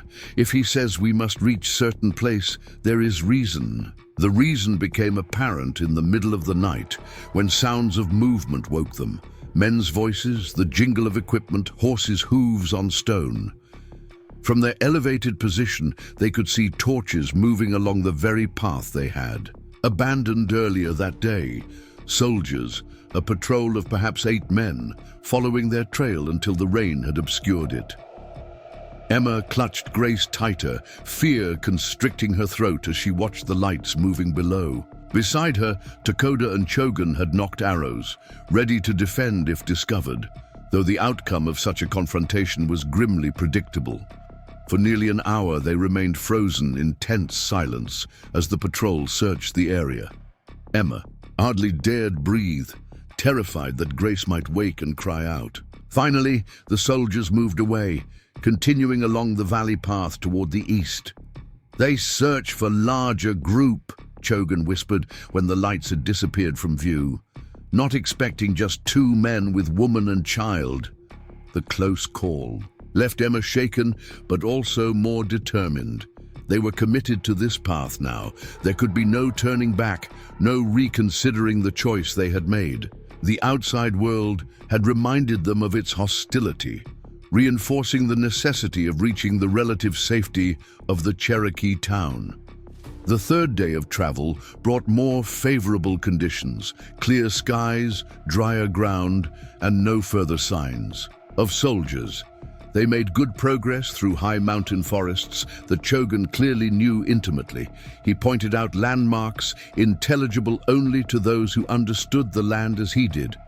A lightning-struck oak, a distinctive boulder formation, a bend in a stream where the water moved counter to expectation. As they traveled, Emma began to notice subtle changes in their surroundings. Occasionally, they passed markers that seemed deliberately placed, stones arranged in patterns, saplings bent in specific directions, notches cut into tree trunks. Chogan and Dakota exchanged words at these locations, sometimes altering their course slightly in response. "Cherokee signs," Dakota explained when Emma asked. "Tell those who can read them about safe paths, water sources, places to avoid." "Like a written language on the landscape," Emma marveled, seeing the forest with new eyes. What had once seemed wilderness revealed itself as a known, named place with its own system of communication. By evening, they had entered a valley Emma would never have discovered without guides. Hidden between steep ridges and accessible only through a narrow pass, easily defended or concealed, the valley opened before them like a secret world. A small river wound through its center, its banks lined with trees just beginning to show spring buds. "One more day," Dakota told her as they made camp beside the river. "Town beyond next ridge." That night, as Grace slept soundly between them, Emma voiced the anxiety that had been building. "What if your people reject us? Reject me?" Dakota considered the question seriously. "Some may, at first." He took her hand, his touch reassuring. "But Cherokee ways are not white ways. We adopt those who come in good faith. Many of our people have white ancestors, African ancestors. Blood mixes like streams into river. And the elders, will they allow us to marry?" "Elders follow clan mother's wisdom," Dakota replied. "My grandmother is respected clan mother. She will judge your heart, not your skin." He smiled slightly. "And Grace will win many hearts quickly." His confidence eased some of Emma's worry. "But not all. What should I know before we arrive? I don't want to offend through ignorance." Dakota and Chogan spent the evening instructing her in basic protocols. How to greet elders, appropriate behaviors for a newcomer, words of respect in Cherokee. Emma absorbed as much as she could, determined to show genuine effort to understand and honor their ways. Most important is respect, Dakota emphasized. Watch, listen, learn, ask before acting. This shows good heart. The final day of their journey began with a ceremony Emma hadn't expected. Chogan produced a small pouch of red ochre, which he mixed with bear fat to create a paste. With this, Dakota carefully painted symbols on Grace's forehead and cheeks. Protection for journey, he explained as he worked, shows she comes under Bear Clan protection. To Emma's surprise, Chogan approached her next, the same mixture in his palm. For you also, if agree. The offer represented acceptance she hadn't anticipated from Dakota's more reserved brother. Emma nodded, bowing her head slightly to receive. The marks. The cool paste felt strange against her skin, but the significance of the gesture, being literally marked as under Cherokee protection, moved her deeply. They crossed the final ridge by mid-afternoon, pausing at its crest to look down upon the Cherokee town, nestled beside a wider portion of the river. Emma had expected something primitive by white standards, but the reality surprised her. Well-constructed houses of timber and plaster formed neat rows, some with small garden plots already prepared for spring planting. Larger communal buildings stood in the center, including what appeared to be a council house. Smoke rose from cooking fires, and she could see people moving about their daily tasks. Tsilugi, Dakota said. Second home of Bear Clan since removal forced many west. It's beautiful, Emma said honestly, struck by the harmony of the settlement with its surroundings. Their descent into the valley did not go unnoticed. By the time they reached the outskirts of the town, several men had gathered to meet them, expressions wary as they spotted Emma and Grace. Chogan stepped forward, speaking rapidly in Cherokee, occasionally gesturing toward Emma or Dakota. Emma couldn't understand the words, but she recognized the changing expressions: surprise, skepticism, curiosity. Several glances were directed at the ochre marks on her face, which seemed to cause particular interest. An older man stepped forward, his bearing dignified, his clothing more elaborate than the others. He addressed Dakota directly, his tone questioning but not hostile. Dakota responded respectfully, then turned to Emma. This is Adahi, Council Chief. He asks why you come to Cherokee land. Emma had prepared for this moment during their journey, rehearsing what she would say. She stepped forward, Grace secure in her arms, and met the chief's gaze directly. I come seeking shelter and a new path, she said clearly. My husband died. His family abandoned me and my child to die in winter. Dakota saved us, taught us to survive, showed us a better way to live than the one I knew. She took a breath, then continued. I ask permission to stay among your people, to learn your ways, to raise my daughter where she will be valued. Dakota translated her words, adding something Emma couldn't understand that caused murmurs among the gathered men. The chief's expression remained neutral as he studied her and Grace, noting the ochre marks, the confidence with which she stood beside Dakota. After what seemed an eternity, he spoke again. Dakota's shoulders relaxed slightly as he translated. Chief Adahi says you and child may stay in town, while council and clan mothers consider. He asks if you come freely or under compulsion. I choose this path freely, Emma answered without hesitation, with open eyes and willing heart. As her words were translated, a stir ran through the gathered crowd, which had grown as more townspeople arrived to witness the unusual event. From their midst, an elderly woman emerged, her silver hair bound in a traditional style, her clothing adorned with intricate beadwork that marked her status. My grandmother, Dakota said quietly. Clan mother. The old woman approached Emma slowly, her dark eyes sharp despite her advanced age. Without speaking, she reached out and touched the ochre mark on Emma's cheek, then looked at the similar mark on Grace's forehead.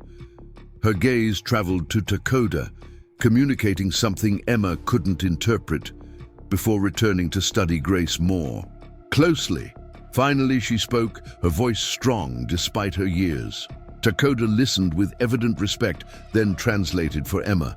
"Grandmother says child has Cherokee spirit in white body. Says you have courage to walk new path. Says..." He hesitated, seemingly moved by her words. "Says she dreamed of pale woman with fire hair bringing new blood to clan weakened by removal and sickness." The old woman reached for Grace, a question in her eyes. Emma hesitated only briefly before allowing her to take the baby. Grace, normally wary with strangers, went to the clan mother without protest, regarding her with solemn curiosity. The old woman smiled, revealing surprisingly strong teeth, and spoke to Grace in Cherokee, her voice taking on a lilting quality. Then she looked at Emma again and spoke directly to her in halting English. "You come, you stay, you learn. We decide when moon full again." She handed Grace back to Emma with gentle hands. "Child needs food, rest, woman too." With that simple pronouncement, the immediate tension dissipated. The crowd began to disperse, though many curious glances were still directed their way. Chief Adahi spoke again to Dakota, who nodded in agreement. "We go to grandmother's house," Dakota told Emma. "We'll stay there until council decides." As they followed the clan mother through the town, Emma was acutely aware of being watched from every doorway, every garden plot. Children stared openly, some pointing at her red hair, which hung loose down her back in a way she now realized marked her immediately as different. Women paused in their tasks to observe her passing, their expressions ranging from open curiosity to guarded suspicion. The clan mother's house stood slightly apart from others, larger and clearly the home of someone of importance. Inside, Emma found it surprisingly comfortable, clean, well-organized, with sleeping platforms covered in furs, a central hearth with a cooking fire, and shelves holding an array of baskets, pottery, and tools. "Welcome to my home," the old woman said in her limited English, gesturing for Emma to sit on a woven mat near the fire. "Rest now. Talk later." As Emma settled Grace on a soft fur, the events of the past days caught up with her. Exhaustion swept through her body, making her limbs feel leaden. The warmth of the fire, the relative safety of their surroundings, and the release of constant vigilance combined to overcome her remaining reserves of strength. Dakota knelt beside her, concern in his eyes. "You should sleep," he said quietly. "Grace, too. Journey was hard." Emma nodded, allowing him to help her to one of the sleeping platforms. As she settled with Grace beside her, she caught Dakota's hand. "Are we safe here?" she whispered. He squeezed her fingers gently. "Grandmother's house, safest place in town. No harm comes to those under her protection." He brushed a strand of hair from her face. "Rest now. New life begins when you wake." As Emma drifted towards sleep, the last thing she saw was Dakota and his grandmother seated by the fire, speaking in low voices.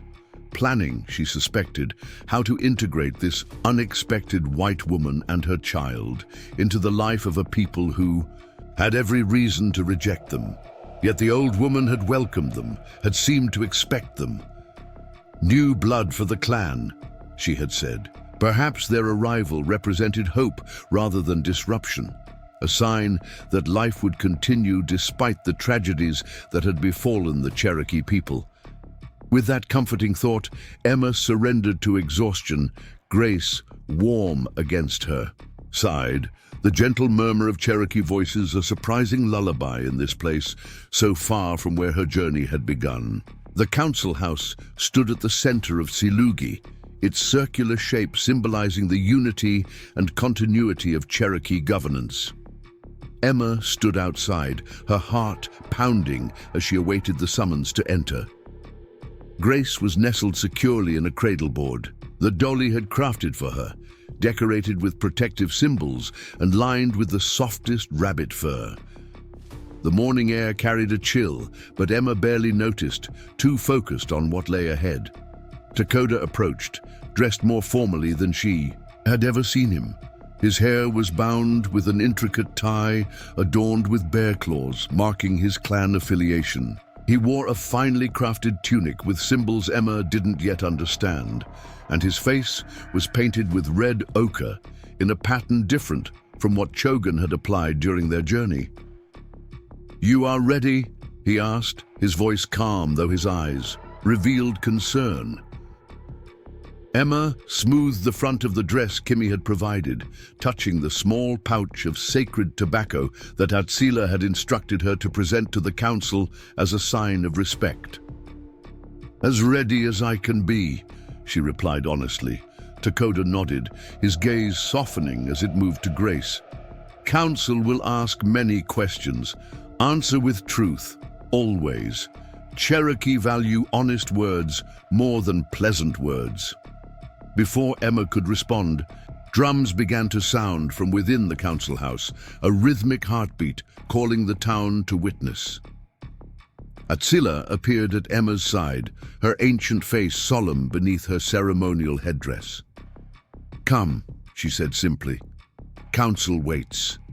The interior of the council house was dimly lit by a central fire and scattered beams of sunlight filtering through the smoke hole in the roof. 7 figures sat in a semicircle, 4 men and 3 women, all of advanced age and evident authority. Chief Adahi occupied the central position, his face impassive as Emma entered with grace. Behind the council members stood other witnesses, clan representatives, warriors, and medicine people, including Chogan, whose face remained unreadable. Emma followed Atsila's lead, approaching the council with measured steps and lowered eyes as she had been instructed. When they reached the appropriate distance, Atsila spoke in Cherokee, presenting Emma formally to the council. Emma understood enough to recognize her own name and Grace's, followed by words that seemed to reference their journey and arrival. When Atsila finished, Emma stepped forward as practiced and offered the tobacco pouch with both hands, head slightly. He bowed. Chief Adahi accepted it with appropriate solemnity, then spoke in Cherokee. Dakota, standing to one side as translator, relayed his words. Chief Adahi welcomes Emma Collins and her daughter Grace to the Council of Silugi. He acknowledges the offering of tobacco and the respect it represents.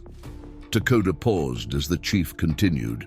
The council has gathered to determine whether you and your child may remain among the Eastern Cherokee, under what conditions, and with what status.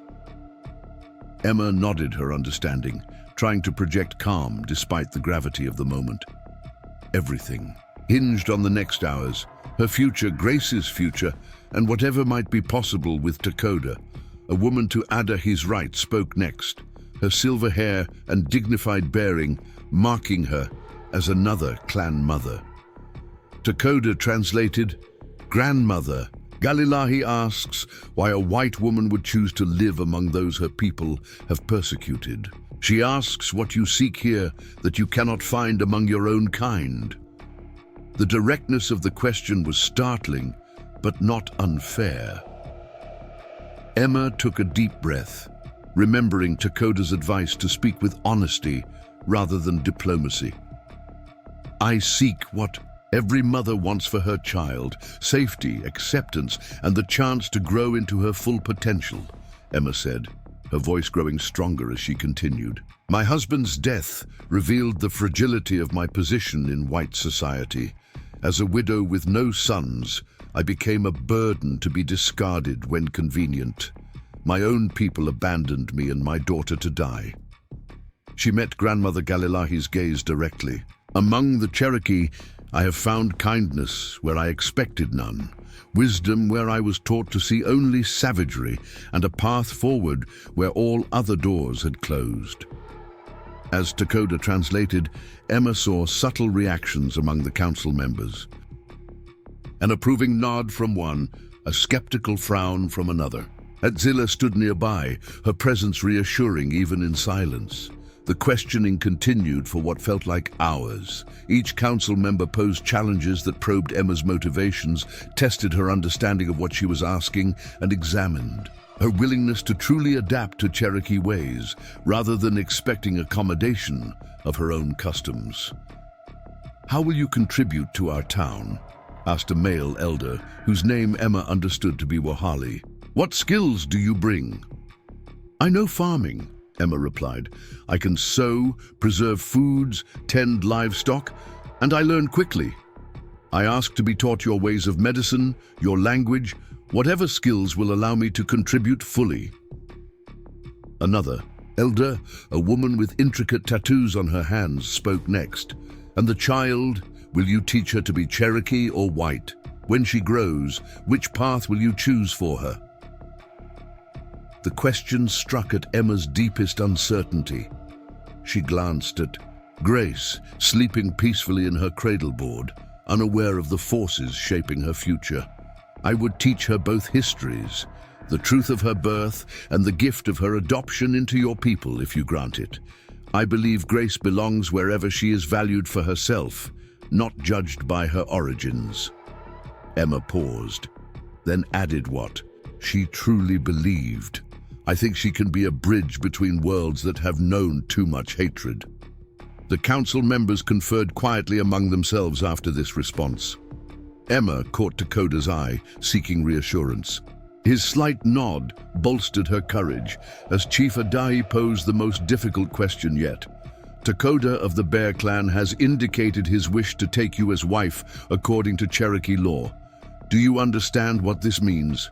You would become part of his clan, subject to clan mother's authority. Your daughter would be raised as Cherokee, knowing Cherokee ways first. You would leave behind white woman's thinking, white woman's God." His penetrating gaze held hers. "Many white women find they cannot truly cross this river once they understand its depth." Emma felt the weight of the question, the frank acknowledgement that cultural differences might prove insurmountable despite her current conviction. She glanced at Dakota, standing tall and patient at the edge of the council circle. These past months had transformed her understanding of him, of his people, and of herself.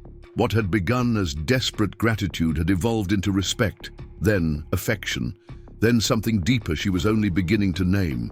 "I understand that I stand at the beginning of a long path," she replied carefully. "I cannot claim to fully comprehend all that becoming Dakota's wife in Cherokee law would mean. But I enter this path with open eyes and willing heart. I choose this crossing, knowing the waters run deep and sometimes dangerous." She straightened her shoulders. "I have already left behind the world that abandoned me. I seek not to bring that world's ways into yours, but to learn a better way to live, for myself and for Grace." As Dakota translated, his voice carried a depth of emotion he rarely revealed. The council members exchanged glances, some nodding slightly. Atsila stepped forward then, speaking at length in Cherokee. Though Emma couldn't understand the words, the ancient woman's conviction was unmistakable, her gestures occasionally indicating Emma and Grace with what seemed like protective intent. When she finished, an expectant hush fell over the council house. Chief Adahi rose slowly, his bearing dignified as he addressed the gathered witnesses before turning to Emma. "The council must deliberate in private," Dakota translated. "You will be called when our decision is reached." Emma was escorted outside by Kimmy, who had been watching from among the witnesses. The morning had given way to afternoon, and the town continued its daily activities around them, though Emma noticed many curious glances in her direction. "You spoke well," Kimmy said as they walked toward Atsila's house. "Many expected white woman to make promises too big, too easy. You showed respect by acknowledging difficulty." "How long will the council deliberate?" Emma asked, anxiety tightening her chest now that the initial ordeal was over. Kimmy shrugged. "Until they reach agreement. Could be hours, could be days." "Days?" Emma's voice rose in alarm, waking Grace, who began to fuss. Kimmy smiled slightly as she helped Emma remove Grace from the cradleboard. Council knows baby cannot wait days for decision. They will not be cruel. She hesitated, then added, most are inclined to accept you already, I think. Grandmother Atzila's dream carries weight, and Takoda is respected warrior, healer. The mention of Atzila's dream reminded Emma of something she had wanted to ask. Kimmy, what exactly did your grandmother dream about me? Takoda mentioned something about fire hair bringing new blood to the clan, but I don't fully understand. Kimmy's expression grew more serious. After removal forced many west, sickness came to those who remained hidden in mountains. Many died, especially children. Clan grew weak. She glanced at Grace, who was nursing contentedly now. Grandmother dreamed of woman with hair like autumn leaves carrying child with Cherokee spirit in white body. Dream said this child would bring strength back to clan through new blood. She met Emma's eyes directly. Some think you and Grace fulfilled this dream. Others are not convinced. This revelation added another layer of complexity to Emma's situation. She was not just a strange white woman seeking acceptance. She was potentially the fulfillment of a prophecy, a role that carried its own pressures and expectations. Hours passed with agonizing slowness as Emma waited for the council's decision. She tried to occupy herself with routine tasks, nursing, Grace, helping Dolly prepare the evening meal, practicing the Cherokee phrases Kimmy patiently reviewed with her. But her mind kept circling back to the council house, wondering what arguments were being made for and against her acceptance. As twilight approached, bringing no word from the council, Emma's anxiety increased. What if they denied her request? Would she and Grace be sent away, perhaps escorted to the nearest white settlement? The thought of returning to that world, of losing Takoda and the tentative connections she had begun to form here, filled her with dread. Just as the evening cooking fire was being lit, the door opened to reveal Chogan. His expression gave nothing, away as he addressed Kimmy in Cherokee. Council has reached decision, Kimmy translated for Emma. You are called to hear it. Emma's hands trembled as she prepared Grace for the short walk back to the council house. Dolly helped arrange her hair and straightened the ceremonial shawl Atzila had instructed her to wear for this moment. The entire household moved with an air of solemn anticipation. The council house seemed more crowded than before, with many townspeople gathered to witness the pronouncement. Emma held Grace close, drawing strength from her daughter's innocent warmth as they took their place before the council. Takoda stood nearby, his expression carefully controlled, though Emma thought she detected tension in the set of his shoulders. Chief Adahi rose, the firelight casting dramatic shadows across his weathered face as he spoke. Emma watched Takoda intently, waiting for the translation that would determine their fate. The Council of Tsilugi has considered the request of Emma Collins to live among the Cherokee people, Takoda translated, his voice steady despite the stakes. We have weighed her words, examined her spirit, and considered the circumstances of her arrival among us. A pause stretched taut as the chief continued in Cherokee. Emma held her breath, clutching Grace tighter. The council finds that Emma Collins came to us through honorable means, rescued from death by Takoda of the Bear Clan, who acted with courage and compassion as our ancestors taught. Her presence among us is not a threat, but potentially a blessing, bringing skills and perspective that may serve the town in difficult times ahead. Relief began to seep through Emma's rigid posture, though she maintained the dignified expression Kimmy had advised. Therefore, Takoda continued translating, Emma Collins and her daughter Grace are granted permission to remain in Tsilugi under the protection and instruction of the Bear Clan. For one turning of the seasons, they will learn our ways, contribute to our community, and demonstrate their commitment to the path they have chosen. Emma's heart soared at these words, but the chief had not finished. His next statement came with greater gravity. Regarding the matter of marriage between Dakota and Emma Collins, the council requires a period of waiting and preparation. Marriage between Cherokee and White has created both harmony and discord in our history. Such unions must be undertaken with full understanding and commitment on both sides. Disappointment mingled with Emma's relief. She glanced at Dakota, whose expression revealed nothing, though she thought she detected a similar conflicted response in his eyes. Emma Collins will live in the household of clan mother Atsila, learning women's medicine, language, and proper behavior. After 4 moons have passed, if both still desire union, a marriage may be performed according to our laws. Chief Adahi's gaze moved between Emma and Dakota. This waiting protects both hearts and honors the seriousness of the commitment. The chief then addressed the gathered community, speaking at length in Cherokee. Though Emma couldn't understand the words, the tone was clearly instructional, perhaps explaining expectations for how she and Grace would be treated and integrated. Finally, he turned back to Emma directly. "Do you accept these terms, Emma Collins of Kentucky?" Emma straightened, meeting his gaze with the dignity she had been counseled to maintain. "I accept with gratitude," she replied. "My daughter and I will honor your wisdom and strive to learn the ways of the Cherokee people." As Dakota translated, her response, a subtle release of tension, rippled through the council house. What had been an atmosphere of judgment shifted toward cautious welcome. Atsila stepped forward, speaking briefly to the council before turning to Emma and making a gesture of beckoning. "You are now under protection of Bear Clan," she said in her limited English. "Come, we celebrate new family." The days that followed brought a whirlwind of learning experiences. Language instruction came first and most intensively. Kimi proved to be a patient but demanding teacher, drilling Emma on Cherokee words and phrases for hours each day.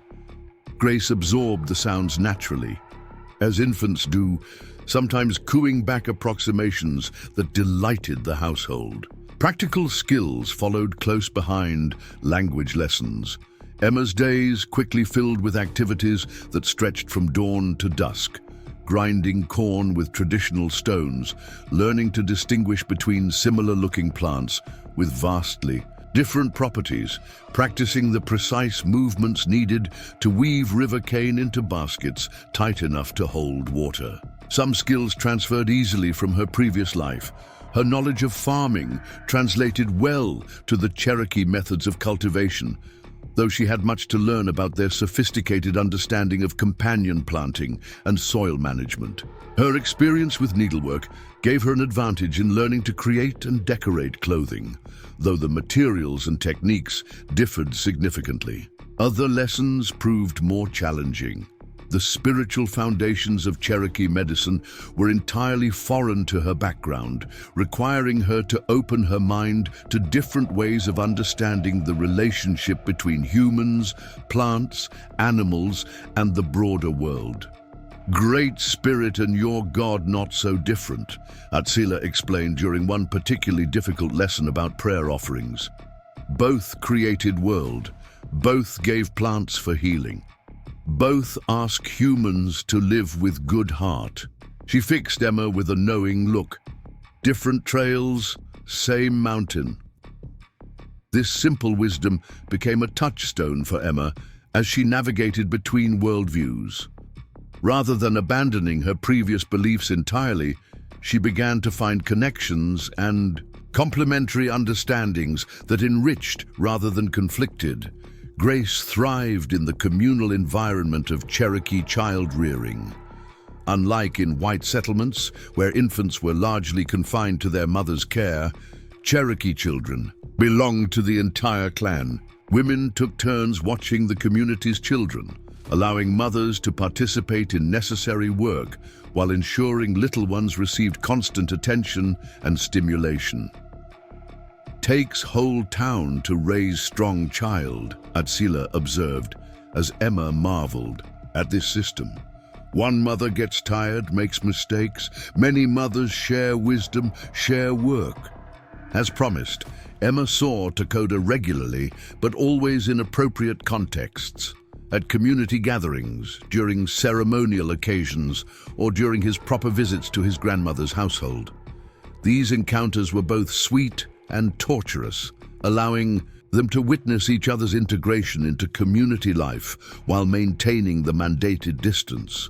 The first moon of waiting passed, marked by a small ceremony in which Emma received a particular type of blue bead that signified her progress in learning Cherokee ways. Atsila presented it to her at the evening fire, stringing it onto a leather cord that would eventually hold 3 more such markers of her journey.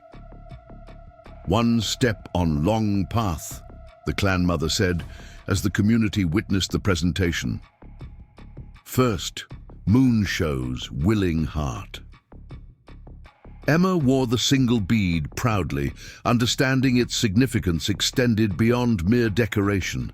It represented the community's acknowledgement of her efforts, their tentative acceptance of her presence among them.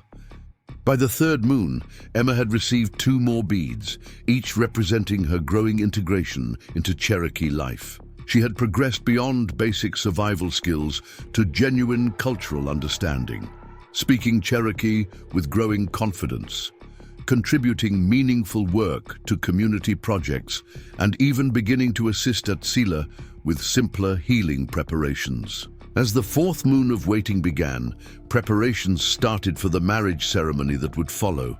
Women gathered materials for the special clothing they would wear, discussed appropriate gifts for the clan exchange, and planned the feast that would celebrate the union.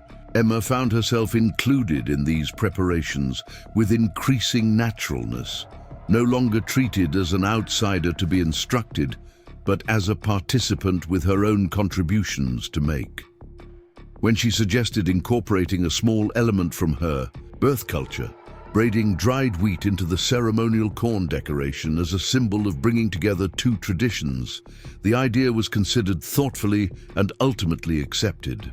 The final week of waiting brought an unexpected visitor to Tsilugi, a trader who occasionally served as intermediary between the hidden Cherokee communities and the white settlements.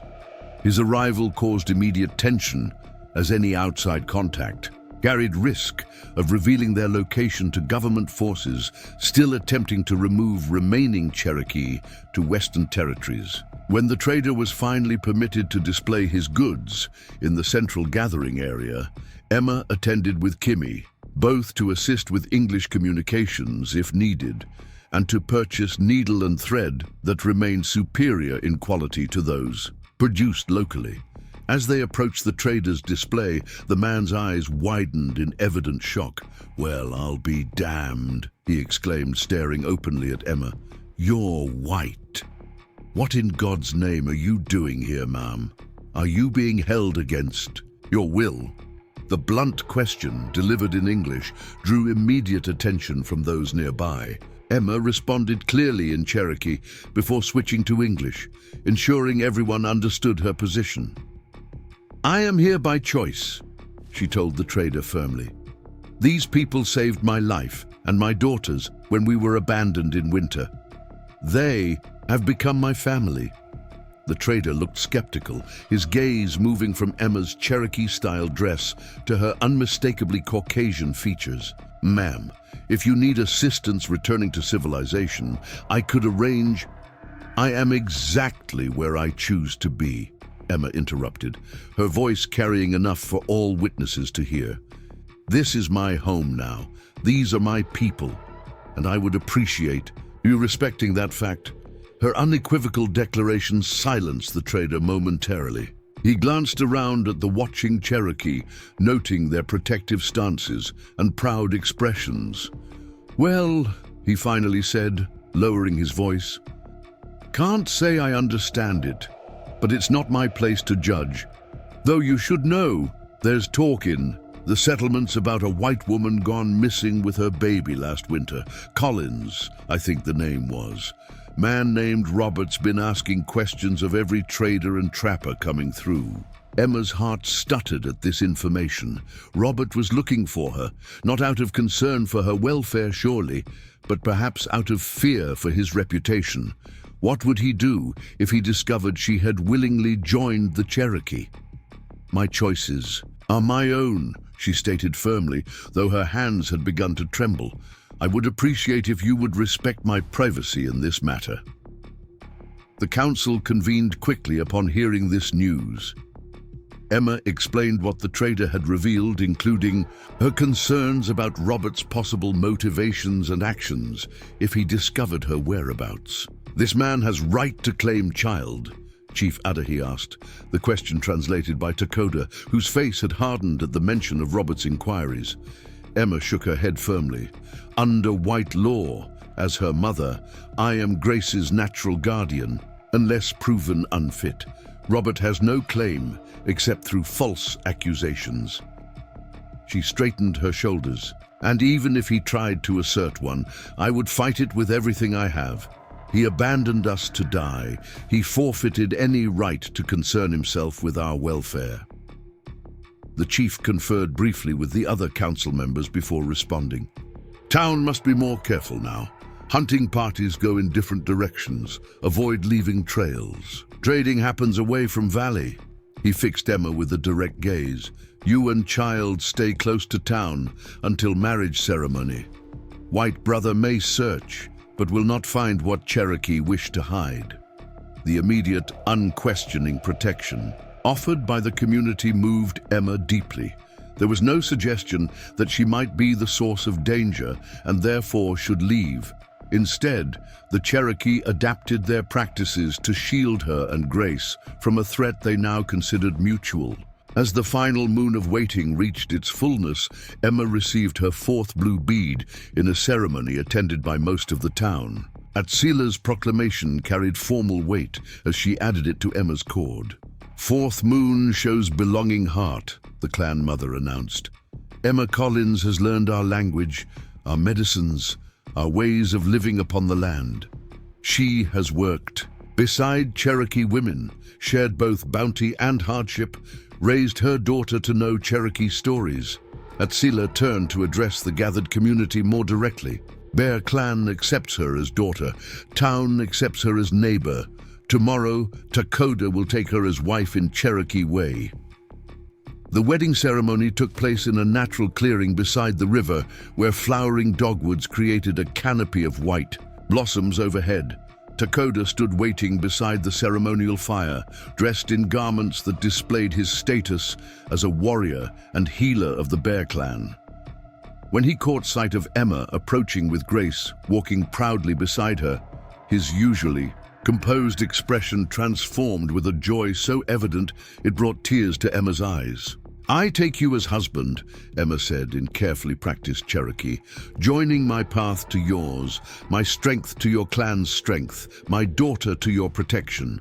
Where you walk, I will walk. What you build, I will help build. What you protect, I will help protect until death parts our bodies but not our spirits. The final act involved Grace. Chief Adahy lifted the child and placed her formally in Takoda's arms, speaking words that proclaimed him her father in all ways that mattered to the Cherokee. Grace placed her small hands on Takoda's face in a gesture of complete acceptance that drew murmurs of approval from the witnesses. Later that night, they retired to the new dwelling that had been prepared for them, a gift from the community. Inside, they found the traditional wedding items, a special blanket woven by the women of the Bear Clan, a hearth already prepared for their first fire together, and a beautifully crafted cradle for Grace, placed symbolically in the center of the main room. Our home, Takoda said simply as they stood together in the doorway, Grace already settled and sleeping in her new cradle. Our home, Emma echoed, the words carrying a weight and meaning she had not felt since losing Thomas. Perhaps not even then. This place, this man, this community had become her true home in a way that transcended physical shelter. Here she had found not just survival, but belonging, not just acceptance, but integration, not just security, but purpose. Outside their new home, the mountains stood silent sentinel over the sleeping town, while inside, 3 hearts beat in the rhythm of a family newly formed but already strong. Emma, Takoda, and little Grace, the child whose existence had brought them together and whose future would embody the best of both worlds that had created her. Up next, you've got 2 more standout stories right on your screen. If this one hit the mark, you won't want to pass these up. Just click and check them out.